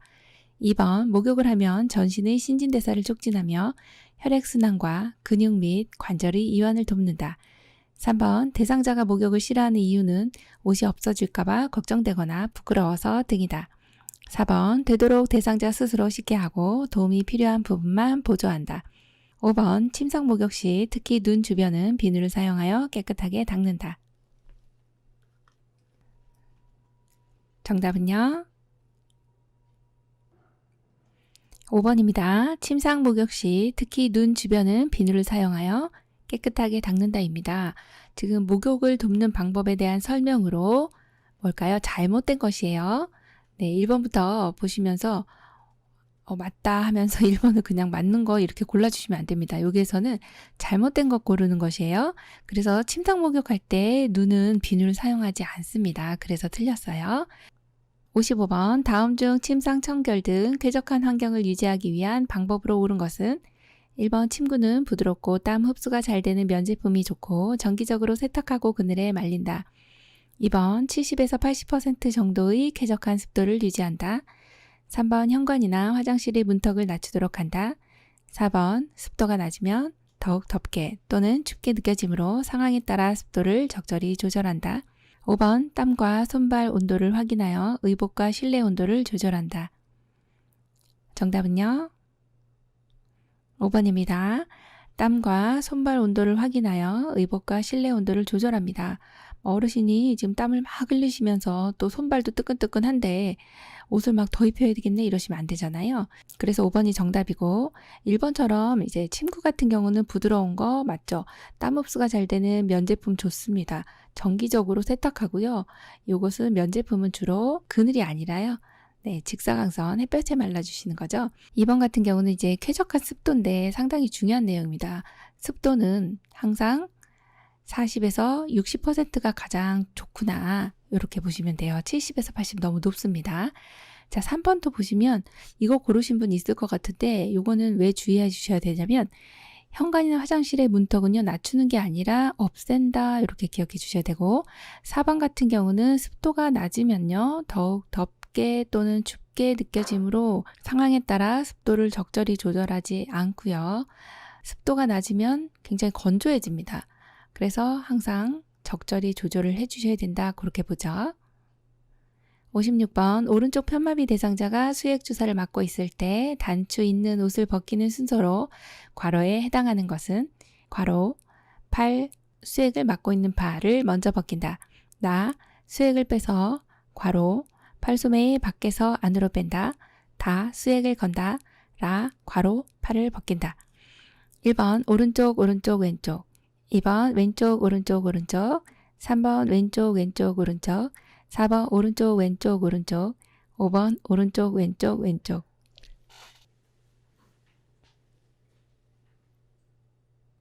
정답은요?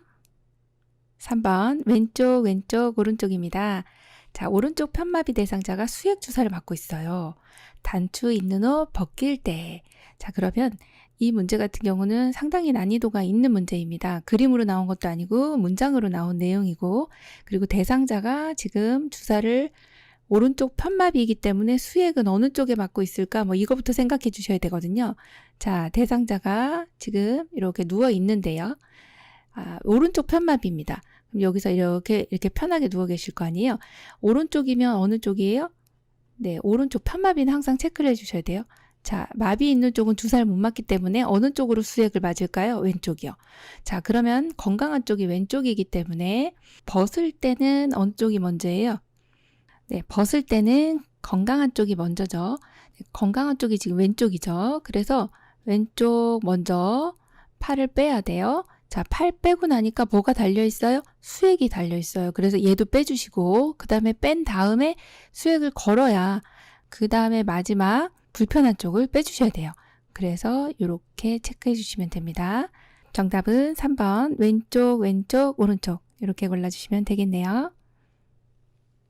57번 다음 중 대상자를 침대 머리 쪽으로 이동할 경우 돕는 방법으로 옳은 것은 1번 가장 먼저 침대 매트를 30에서 45도 비스듬히 한다. 2번 대상자의 무릎을 세워 발바닥이 침대 바닥에 닿게 한다. 3번 대상자가 협조할 수 없는 경우 침대 머리 쪽 난간을 잡게 한다. 4번 대상자의 상의를 잡아당겨 이동한다. 5번 침대 시트를 잡아당겨 이동한다. 정답은요? 2번 대상자의 무릎을 세워 발바닥이 침대 바닥에 닿게 한다입니다. 지금 대상자를 침대 머리 쪽으로 이동할 거예요. 그러면 침대 매트는요.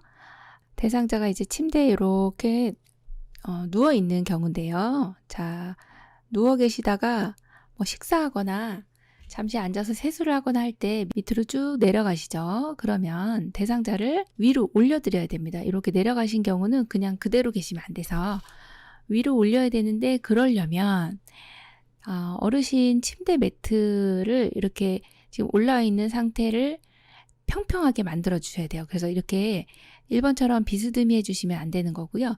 수평으로 만들어 주셔야 돼요. 그래서 1번 틀렸고 2번 보시면 대상자의 무릎을 세워 발바닥이 침대 바닥에 닿게 한다. 이 내용은 좋은 내용입니다. 이렇게 무릎을 세워가지고요. 발바닥이 여기 닿게 해주시고 그리고서 대상자에게 이제 협조가 가능한 경우는 요 위에 여기 좀 잡아주세요. 이렇게 얘기를 하시면 돼요. 그래서 우리가 한쪽 팔로는 대퇴 아래쪽으로 잡아주시고 한 손은 심상을 잡아주시면서 어르신 하나 둘 셋 할게요 하면서 이동을 위로 해주시면 되거든요. 자, 그래서 무릎을 세워 발바닥이 침대 바닥에 닿게 한다가 맞고요.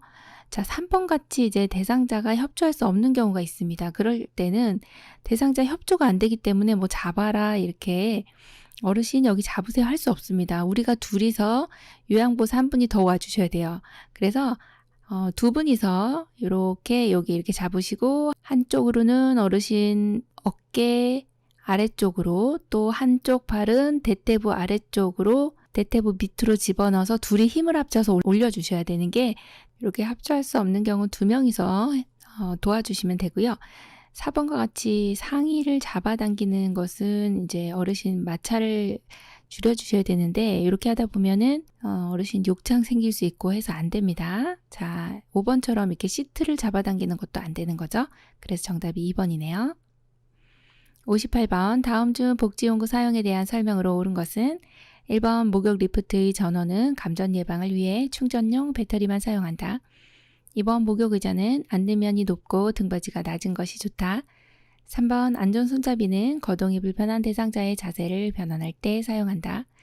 4번 미끄럼 방지 용품은 휠체어를 이용하는 대상자의 이동을 돕기 위한 용구이다. 5번 이동변기는 거동이 불편한 대상자가 침대에서 용변을 해결할 때 사용하는 용구이다. 정답은요? 1번 목욕 리프트의 전원은 감전 예방을 위해 충전용 배터리만 사용한다. 맞습니다. 네, 목욕 리프트 같은 경우는 어르신이 지금 욕조에 들어가실 때 이렇게 나가고 들어가고 힘드시고 또 앉으실 때도 미끄러지지 않도록 이렇게 리프트를 사용해서 욕조에서 올라가고 내려가고 하는 걸 도와주는 건데 물에 들어갈 수 있기 때문에 감전이 되면 안 되죠. 그래서 충전용 배터리를 사용하는 것이 맞고요. 2번처럼 목욕 의자는 앉는 면이 높고 등받이가 낮은 것이 안 좋죠. 앉는 면이 낮아야 되죠. 그리고 등받이는 높은 것, 이렇게 반대로 돼야 되겠네요. 자, 3번 같이 안전 손잡이는 대상자의 자세 변환할 때 사용하는 것이 아니네요. 거동이 불편한 대상자의 자세를 변환할 때는 자세 변환 쿠션, 자세 변환 시트 이런 걸 사용해 주셔야 되겠고요. 4번처럼 미끄럼 방지 용품은 휠체어를 이용하는 대상자가 사용하는 건가요? 아니죠. 거동하시는 분이 이 거실에서나 아니면 욕실에서 미끄러지지 않도록 사용하는 거고요. 이동변기 같은 경우는 침대에서 용변을 해결하는 게 아니라 이동변기는 침상 옆에 일어나실 수 있는 분이 침상 옆에다 놓고서 사용하시는 그러한 배변 용구죠. 59번 침대에서의 체위 변경 중 옆으로 누운 자세가 필요한 경우는 1번 둔부의 압력을 피할 때, 2번 등에 상처가 있을 때, 3번 휴식하거나 잠을 잘 때, 4번 호흡이 곤란할 때, 5번 위관 영양을 할 때. 정답 골라볼까요? 1번 둔부의 압력을 피할 때입니다. 자, 체위 변경할 때 옆으로 누운 자세라고 하는 것은 우리가 이제 측위, 측면으로 누웠네. 그래서 이제 이것을 측위라고 합니다. 어떨 때 이렇게 옆으로 누우시는 거예요? 네, 둔부, 즉 청골 쪽에 욕창이 왔을 때 옆으로 누워주시고 또 너무 앙화위로만 누워 계시는 경우보다는 이렇게 자세를 자꾸 바꿔주셔야 되거든요.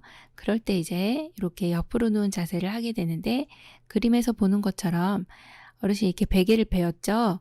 그리고 앞에도 해주셨고 무릎 아래에도 이렇게 해주셨습니다. 압력이 닿지 않도록 이렇게 해주셔야 하고요. 둔부의 압력을 피할 때 이렇게 옆으로 눕혀주시면 엉덩이가 눌리지 않기 때문에 이 체위는 유용한 체위라고 보시면 되겠습니다. 그럼 2번 같은 경우는 등에 상처가 있어요. 그럼 엎드려 주시는 게 좋겠고 3번처럼 휴식할 때는 보통 주무실 때는 앙화위를 해주시죠. 반듯하게 침상에 누워있는 체위 이것을 앙화위라고 합니다. 이렇게 침상에 그대로 중앙에 중앙 이렇게 기억해주고 중앙에 누워있는 체위 그래서 이것이 앙화위입니다. 호흡 곤란이 있을 때는요. 반좌위 해서 반 정도 앉은 자세 이렇게 45도 정도 각도로 해주시는 게 반좌위고요. 위관 영양을 할 때도 좌위 내지는 반좌위 그럼 좌위는요. 이렇게 편하게 앉아서 식사하시는 체위입니다. 60번 휠체어를 접는 순서로 옳은 것은 가 발받침대를 올린다. 나 팔걸이를 접는다. 다 시트를 들어 올린다. 라 잠금 장치를 잠근다. 1번 가라 다 나, 2번 가라 나 다, 3번 라가 다 나, 4번 라가 나 다, 5번 라다 가 나. 정답은요? 3번이네요. 라가 다 나입니다. 휠체어를 접을 때 이러한 휠체어와 관련된 순서가 나오면요. 제일 먼저 잠금 장치 요거 골라주시면 네, 틀린 게 딱 보입니다. 네, 얘도 틀렸고 얘도 1번도 틀렸고 2번도 틀렸죠. 그럼 3, 4, 5번 중에 하나예요. 자, 잠금 장치 잠근 다음에 그 다음에 자 이거를 접어야 되니까 밑에 있는 발받침대를 올려야 접히겠어요. 그래서 발받침대를 올리는 게 두 번째. 그리고 나면 시트 지금 여기 그림에서 보는 바와 같이 시트를 위로 쭉 하고 들어 올리시면 양 옆에 사이드가 딱 이렇게 가까이 옵니다. 자, 그래서 시트를 들어 올리고 난 다음에 팔걸이 양쪽에 있는 지금 여기 팔걸이 있죠. 여기를 딱 접어주시면 아주 이제 좁은 장소에서도 보관할 수가 있는 그러한 상태가 됩니다. 그래서 정답은 라, 가, 다, 나 이렇게 골라주시면 되겠네요. 61번 휠체어를 이용하여 경사기를 내려갈 때 뒤로 가야 하는 이유는 1번 진동을 많이 느끼기 때문, 2번 무게중심을 유지하기 위해, 3번 대상자가 앞으로 굴러 떨어질 수 있기 때문, 4번 힘이 많이 들기 때문, 5번 앞바퀴를 들 수 없기 때문. 정답 골라볼까요? 3번 대상자가 앞으로 굴러 떨어질 수 있기 때문입니다. 경사진길을 내려갈 때 반드시 뒤로 가셔야지 지금처럼 이렇게 가시고요. 또 경사가 너무 가파른 경우는 지그재그로 가시되 반드시 뒤를 이렇게 그림에서 같이 우리 요양보사님 너무 잘하고 계신데요. 이렇게 뒤를 항상 보시면서 내려가셔야 돼요. 그래야 안전하게 가실 수 있거든요. 정답이 3번이네요. 62번 편마비 대상자를 침대에서 휠체어로 이동시키고자 할 때의 방법으로 옳은 것은 1번 대상자의 건강한 쪽을 침대 난간에 붙인 다음 반드시 잠금장치를 잠근다. 2번 발받침대는 다리가 걸리지 않도록 펴놓는다. 3번 대상자의 양발이 휠체어 앞쪽 바닥에 닿지 않도록 한다. 4번 요양보호사의 무릎으로 대상자의 건강한 측 무릎을 지지하여 준다. 5번 대상자가 마비된 쪽 손으로 고정된 휠체어 팔걸이를 잡게 한다. 정답 골라볼까요? 1번 대상자의 건강한 쪽을 침대 난간에 붙인 다음 반드시 잠금장치를 잠근다입니다. 침대에서 휠체어로 가실 건데 이럴 때는 건강한 쪽에 이렇게 1번과 같이 난간에 붙여도 되고요. 아니면 또 하나 비스듬히도 가능합니다. 두 개 다 되니까 알고 계셔야 돼요. 비스듬히의 각도는요. 약 30도에서 45도 이 정도 비스듬히 놔주셔도 가능합니다. 자, 건강한 쪽에 붙인다는 거 알고 계시면 되겠고 2번처럼 발받침대를 펴놓으시면 다리가 걸립니다. 자, 3번은요. 대상자의 양발이 휠체어 앞쪽 바닥에 닿아야 되겠죠. 네, 닿지 않으면은 일어서실 수가 없습니다. 자, 4번 볼까요? 요양보호사의 무릎으로 대상자의 건강한 측 무릎 지지 아니고요. 지지해준다 요것은 항상 기억해 주셔야 될 것이 마비 측입니다. 네, 마비된 쪽은 지지해준다 그거 체크해 주셔야 되고요. 5번처럼 대상자가 마비된 쪽 손으로 고정된 휠체어 팔걸이를 잡으면 잘 못 잡습니다. 놓치게 돼요. 네, 그래서 건강한 쪽 손으로 잡는다 이렇게 해주셔야 맞는 내용이 되겠습니다. 63번 대상자를 휠체어에서 바닥으로 옮길 때 요양보호사가 지지해 주어야 할 위치와 대상자의 신체 부위는 1번 건강한 측 옆에서 어깨와 몸통, 2번 마비 측 옆에서 어깨와 몸통, 3번 건강한 측 뒤에서 어깨와 몸통, 4번 마비 측 뒤에서 어깨와 몸통, 5번 마비 측 옆에서 허리와 다리. 정답은요? 2번 마비 측 옆에서 어깨와 몸통입니다. 휠체어에서 바닥으로 옮깁니다. 지금 마비가 있으신 분들은 이런 경우가 상당히 위험합니다. 왜요? 휠체어에서 바닥으로 내려가려면 앞부분으로 앞으로 내려가야 되거든요.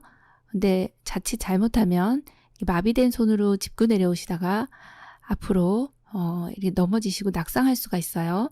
그래서 항상 기억해 주셔야 되는 것은 건강한 쪽, 이렇게 건강한 쪽을 짚고 내려올 수 있도록 해주셔야 돼요. 건강한 팔을 이렇게 짚고 내려온다. 이게 중요한 내용이고, 그 다음에 우리는 어디서 지지를 해주셔야 될까요? 반드시 마비 측에서 마비된 쪽 옆에서 여기 어깨에 체크되어 있죠. 어깨를 지지를 해주시는 게 가장 중요합니다. 사실은. 네, 어깨, 그 다음에 몸통, 뒤쪽으로 지금 왼손이 요양보호사님 손이 뒤쪽에 몸통을 지지하고 있습니다. 그래서 여기 어깨와 몸통 요거 기억해 주셔야 돼요. 2번입니다. 64번 침대에서 침대로 두 사람이 대상자를 옮기는 방법으로 옳지 않은 것은 1번 대상자의 두 팔을 머리 위로 올려준다. 2번 대상자의 두 다리를 모으고 무릎을 세운다. 3번 한 사람은 대상자의 어깨와 허리 쪽에 넣고 지지한다. 4번 다른 한 사람은 대상자 허리 아래와 두 무릎 밑을 지지한다. 5번 두 사람이 호흡을 맞춰 들어 올린다. 정답은요? 1번 대상자의 두 팔을 머리 위로 올려준다. 이것이 옳지 않은 겁니다. 우리 시험 보실 때요. 옳은 것은 옳지 않은 것은 요거 반드시 체크를 해주셔야 시험 보실 때 실수하지 않습니다. 여기는 두 사람이 대상자를 옮길 때 옳지 않은 것이에요. 대상자의 두 팔을 머리 위에다 올려주시는 것이 아니라 어디다 올려주셔야 돼요? 여기 가슴에다가 이렇게 가슴에 올려주셔야 되겠죠? 자, 그래서 1번이 틀렸죠? 네, 그래서 정답이네요. 2번, 3번, 4번, 5번은 다 맞는 내용이세요. 그래서 지금 그림 한번 보시면 우리 선생님들이 지금 두 분이 여기 머리 아니고 이렇게 좀 간혹 시험에 나오는데요. 여기 머리 쪽을 이렇게 잡아줘야 되는 거 아니냐 이렇게 생각하시는 경우가 많아요. 그러면 안 되시고요. 자, 제일 먼저 요 윗부분에는요. 목하고 어깨를 잡아주시는 거. 그 다음에 여기 중간에는요. 여기 허리 쪽에 허리 위쪽 허리하고요. 아래쪽 허리. 그 다음에 여기 마지막 요 부분은 무릎을 이렇게 지지를 해주셔야 됩니다. 그래야 이 안정적으로 어르신을 들어 올릴 수가 있습니다. 요 그림 그대로 기억해 주시면 되겠습니다. 65번 왼쪽 편마비 대상자의 지팡이 사용 시 지팡이 끝을 놓는 지점으로 옳은 것은 1, 2, 3, 4, 5 정답 골라볼까요? 1번이네요. 자, 왼쪽 편마비죠. 그럼 여기서는 지팡이가 나왔네. 그러면 지팡이를 어느 쪽으로 잡아야 되지? 요거부터 생각해 주셔야 됩니다. 지팡이는요. 어느 쪽이요? 건강한 쪽에 잡아주셔야 놓치지 않는다. 그렇게 기억을 해주셔야 되고 그러면 왼쪽 편마비이기 때문에 어느 쪽이 건강해요? 네, 오른쪽이 건강하세요. 그러면 오른쪽 지금 여기 놓는 위치가 옆으로 15, 앞으로 15 그래서 여기 새끼발가락을 기준으로 해서 앞으로 옆으로 15 그래서 정확히 놓는 위치가요. 여기가 되겠어요. 그래서 정답이 1번입니다. 66번 전기사고 예방을 위한 안전관리 방법으로 옳은 것은 1번 습기가 있는 곳에서 전기기구 사용은 크게 문제되지 않는다. 2번 전기기구 물품 세척 시나 수선 시 전기를 차단하면 안 된다. 3번 전기기구 사용 시 전기가 통하는 찌릿한 느낌이 들거나 냄새가 나면 즉시 사용을 중단한다. 4번 전기 쇼크를 입으면 전류가 차단되기 전이라도 대상자를 신속히 구조한다. 5번 연결 코드를 가급적 사용한다. 정답은요? 3번 전기기구 사용 시 전기가 통하는 찌릿한 느낌이 들거나 냄새가 나면 즉시 사용을 중단한다입니다. 이거는 우리 초등학생이 풀어도 맞을 거예요. 그쵸? 네. 그래서 3번으로 골라주시면 되네요. 67번 다음 중 식품을 위생적으로 관리하기 위한 방법으로 옳은 것은 1번 조개류는 바로 사용하지 않을 때는 물에 담가두는 것이 좋다. 2번 감자나 고구마는 냉장 보관하며 오래 두고 먹을 수 있다. 3번 육류는 잘게 썰어서 보관한다.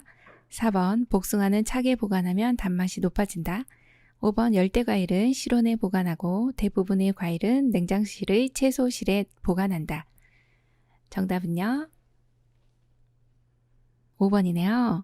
열대과일은 실온에 보관하고 대부분 과일은 냉장실에 채소실에 보관해 주시면 되겠어요. 자, 여기 열대과일 이렇게 실온에 보관해 주시면 맛있게 드실 수가 있고요. 자, 1번은 왜 틀렸을까요? 조개류는요.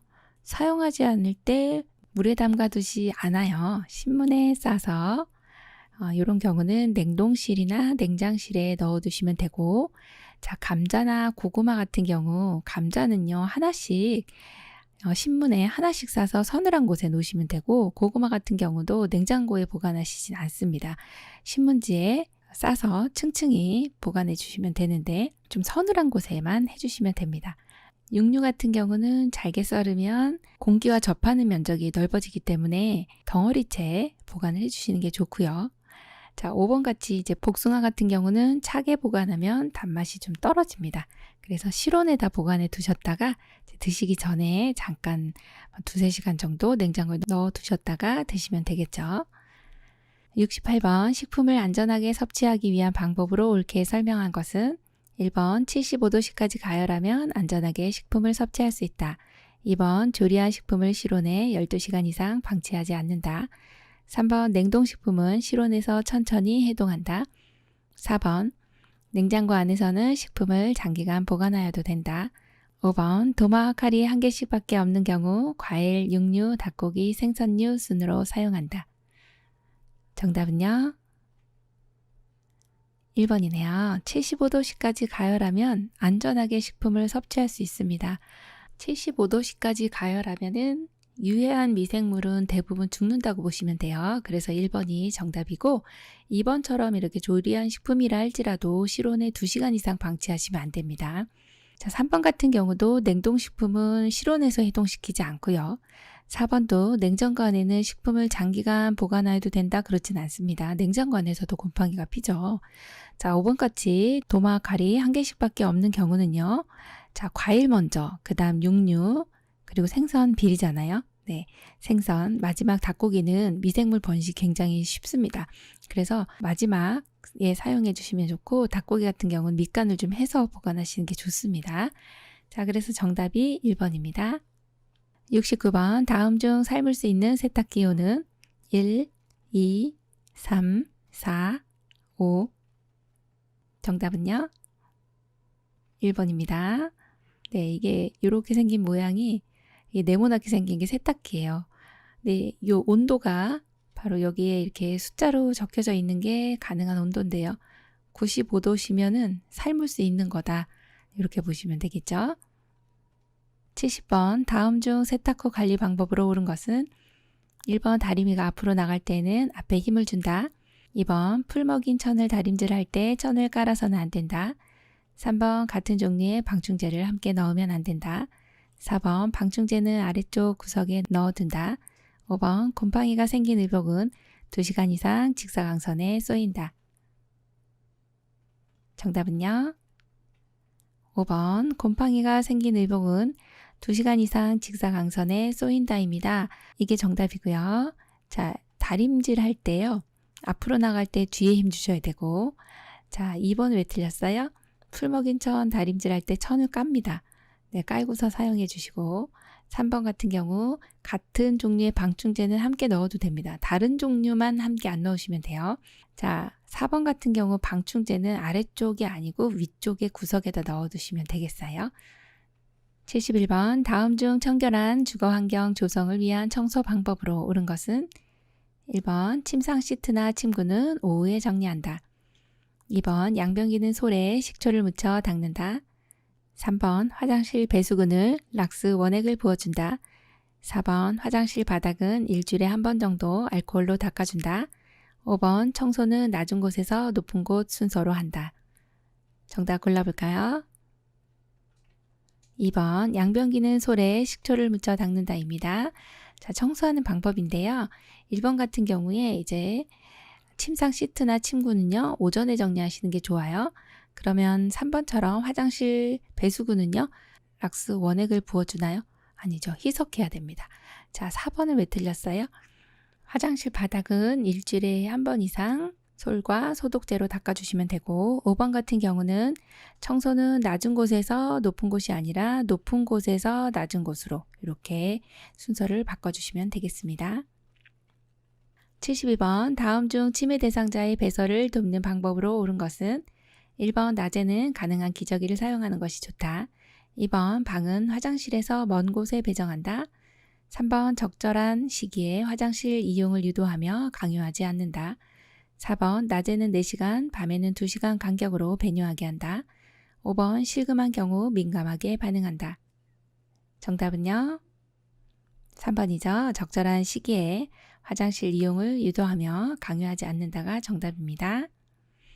73번 다음 중 치매 대상자의 목욕을 도울 때 주의사항으로 옳은 것은 1번 치매 대상자가 할 일을 한꺼번에 설명한다. 2번 목욕의 필요성을 강요한다. 3번 일정한 목욕 시간보다는 수시로 변경하는 것이 좋다. 4번 발목 정도 높이 물을 미리 받은 후 대상자가 욕조에 들어가게 하고 조금씩 채운다. 5번 목욕 과정을 다양화한다. 정답은요? 4번 발목 정도 높이의 물을 미리 받은 후 이렇게 받아요. 발목 정도로. 받은 후 대상자가 욕조에 들어가게 하고요. 그 다음에 채워주시면 됩니다.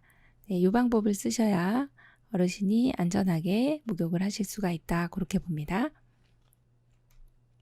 74번 다음 중 치매 대상자의 운동을 돕는 방법으로 옳은 것은 1번 다리 쪽에서 시작하여 머리 쪽으로 진행한다. 2번 운동량은 점차 줄인다. 3번 선 상태에서 하는 것보다 앉아서 하는 것이 효과적이다. 4번 스스로 운동을 하도록 유도한다. 5번 매일 다른 시간대에 운동을 하는 것이 더 효과적이다. 정답은요? 정답 4번 스스로 운동을 하도록 유도한다가 맞는 내용이겠네요. 75번 다음 중 치매 대상자의 파괴적 행동에 대한 설명으로 옳은 것은 1번 주로 치매 초기에 일어난다. 2번 대부분 치매 대상자는 폭력적이다. 3번 에너지가 소모되어도 폭력적이다. 4번 가족에게만 폭력성을 나타낸다. 5번 파괴적 행동은 시작되면 오래 지속된다.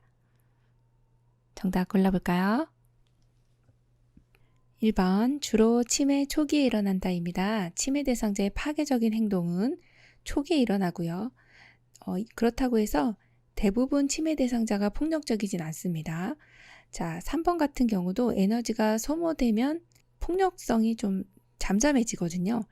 네, 이게 소진되면 파괴적 행동이 좀 잠잠해져요. 무슨 일이 있었냐는 듯 이렇게 조용해집니다. 그렇다고 해서 이렇게 조용해졌으니까 아까 왜 그러셨어요? 이렇게 물어보시면 다시 폭력적이 될 수 있으니까 이렇게 다시 물어보시면 안 되고, 자, 4번 같이 가족에게만 폭력성을 나타내지도 않습니다. 5번처럼 파괴적 행동은요, 시작되면 이런 파괴적인 행동이 우리도 화가 막 났을 때는 막 씩씩거리면서 막 이 아드레날린 막 분비되면서 막 화가 나다가도 또 시간이 어느 정도 지나면 또 사그러들잖아요. 그래서 오래 지속되진 않는다. 에너지가 소모되면 이런 행동은 없어진다. 그렇게 보시면 돼요. 76번 치매 대상자가 내 물건이 없다. 도둑 맞았다고 하며 같은 방의 김씨 할머니를 도둑이다 라고 한다. 이때 요양보호사의 대처 방법으로 옳은 것은 1번 김씨 할머니가 도둑이 아니라고 사실을 말해준다. 2번 왜 그런 모함을 하느냐고 야단을 한다. 3번 아니라고 이해할 때까지 납득을 시킨다. 4번 함께 찾아보고 되도록 대상자가 그 물건을 발견하도록 유도한다. 5번 시설장에게 보고한다. 정답은요? 4번 함께 찾아보고 되도록 대상자가 그 물건을 발견하도록 유도한다입니다. 지금 도둑망상이거든요. 지금 물건 없어졌다. 의심망상, 도둑망상 이런 경우들은요. 어르신 물건 한번 찾아볼까요? 뭘 잃어버리셨나요? 하면서 같이 찾고요. 그리고 가급적이면 우리가 찾아드리는 거는 의심의 대상이 됩니다. 그래서 대상자가 그 물건을 발견하도록 유도해 주시는 게 중요하죠. 77번 다음 중 치매 대상자별 의사소통 방법으로 옳은 것은 1번 치매 대상자별로 인지능력 수준이나 욕구가 다르더라도 의사소통 내용이나 방법은 같아야 한다. 2번 의사소통을 시도하고 효과가 없으면 중단했다가 나중에 같은 방법으로 시도한다. 3번 여러 사람이 있으면 대상자와 조용한 장소로 가서 대화한다. 4번 치매 대상자에게는 당장 해야 할 일은 물론 앞으로의 계획도 전하여 준비하도록 한다. 5번 부정형 문장을 자주 이용하여 대상자가 할 수 있는 것을 정확히 이야기한다.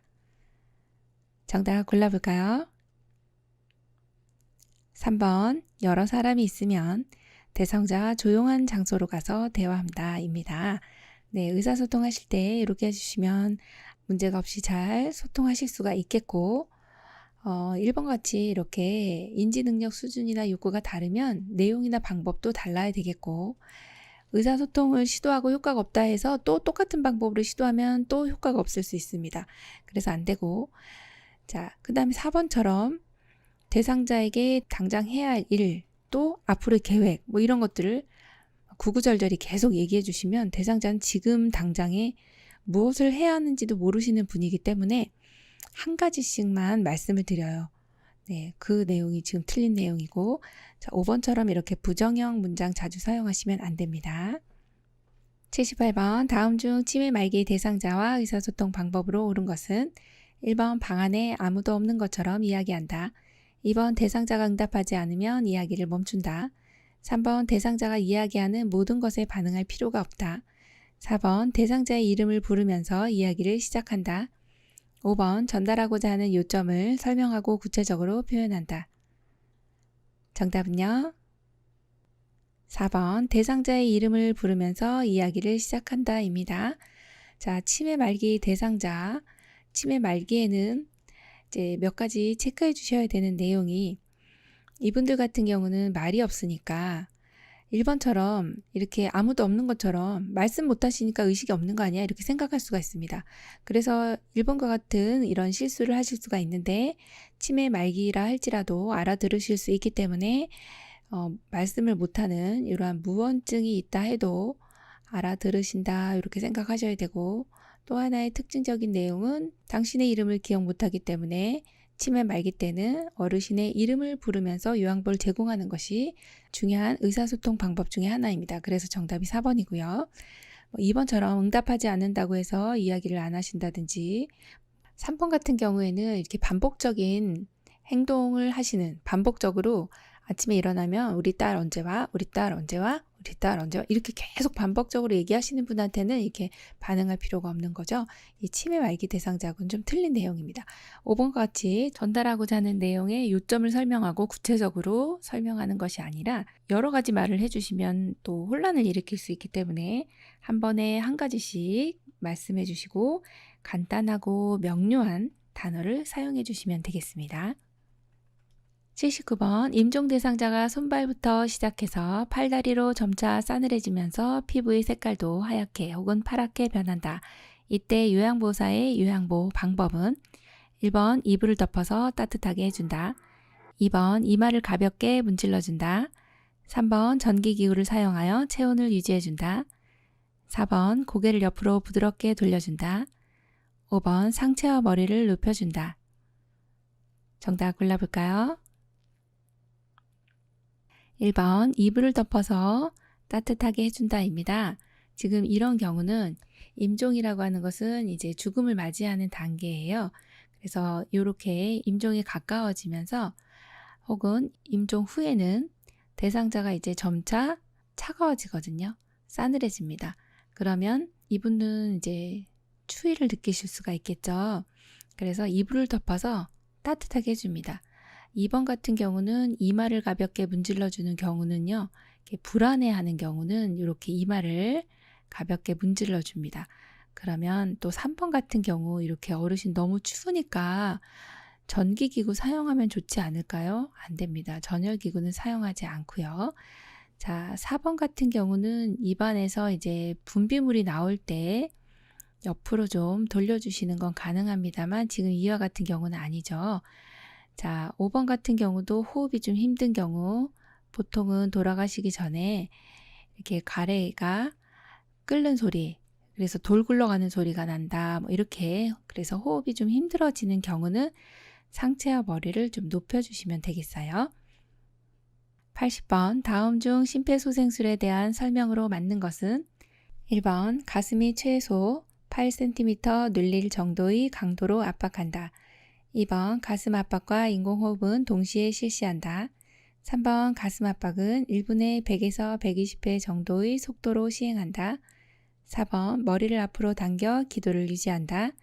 5번 가슴 압박은 양팔을 구부린 상태에서 체중을 가볍게 실어 압박한다. 정답 골라볼까요? 정답은요. 3번 가슴 압박은 1분에 100에서 120회 정도의 속도로 시행한다입니다.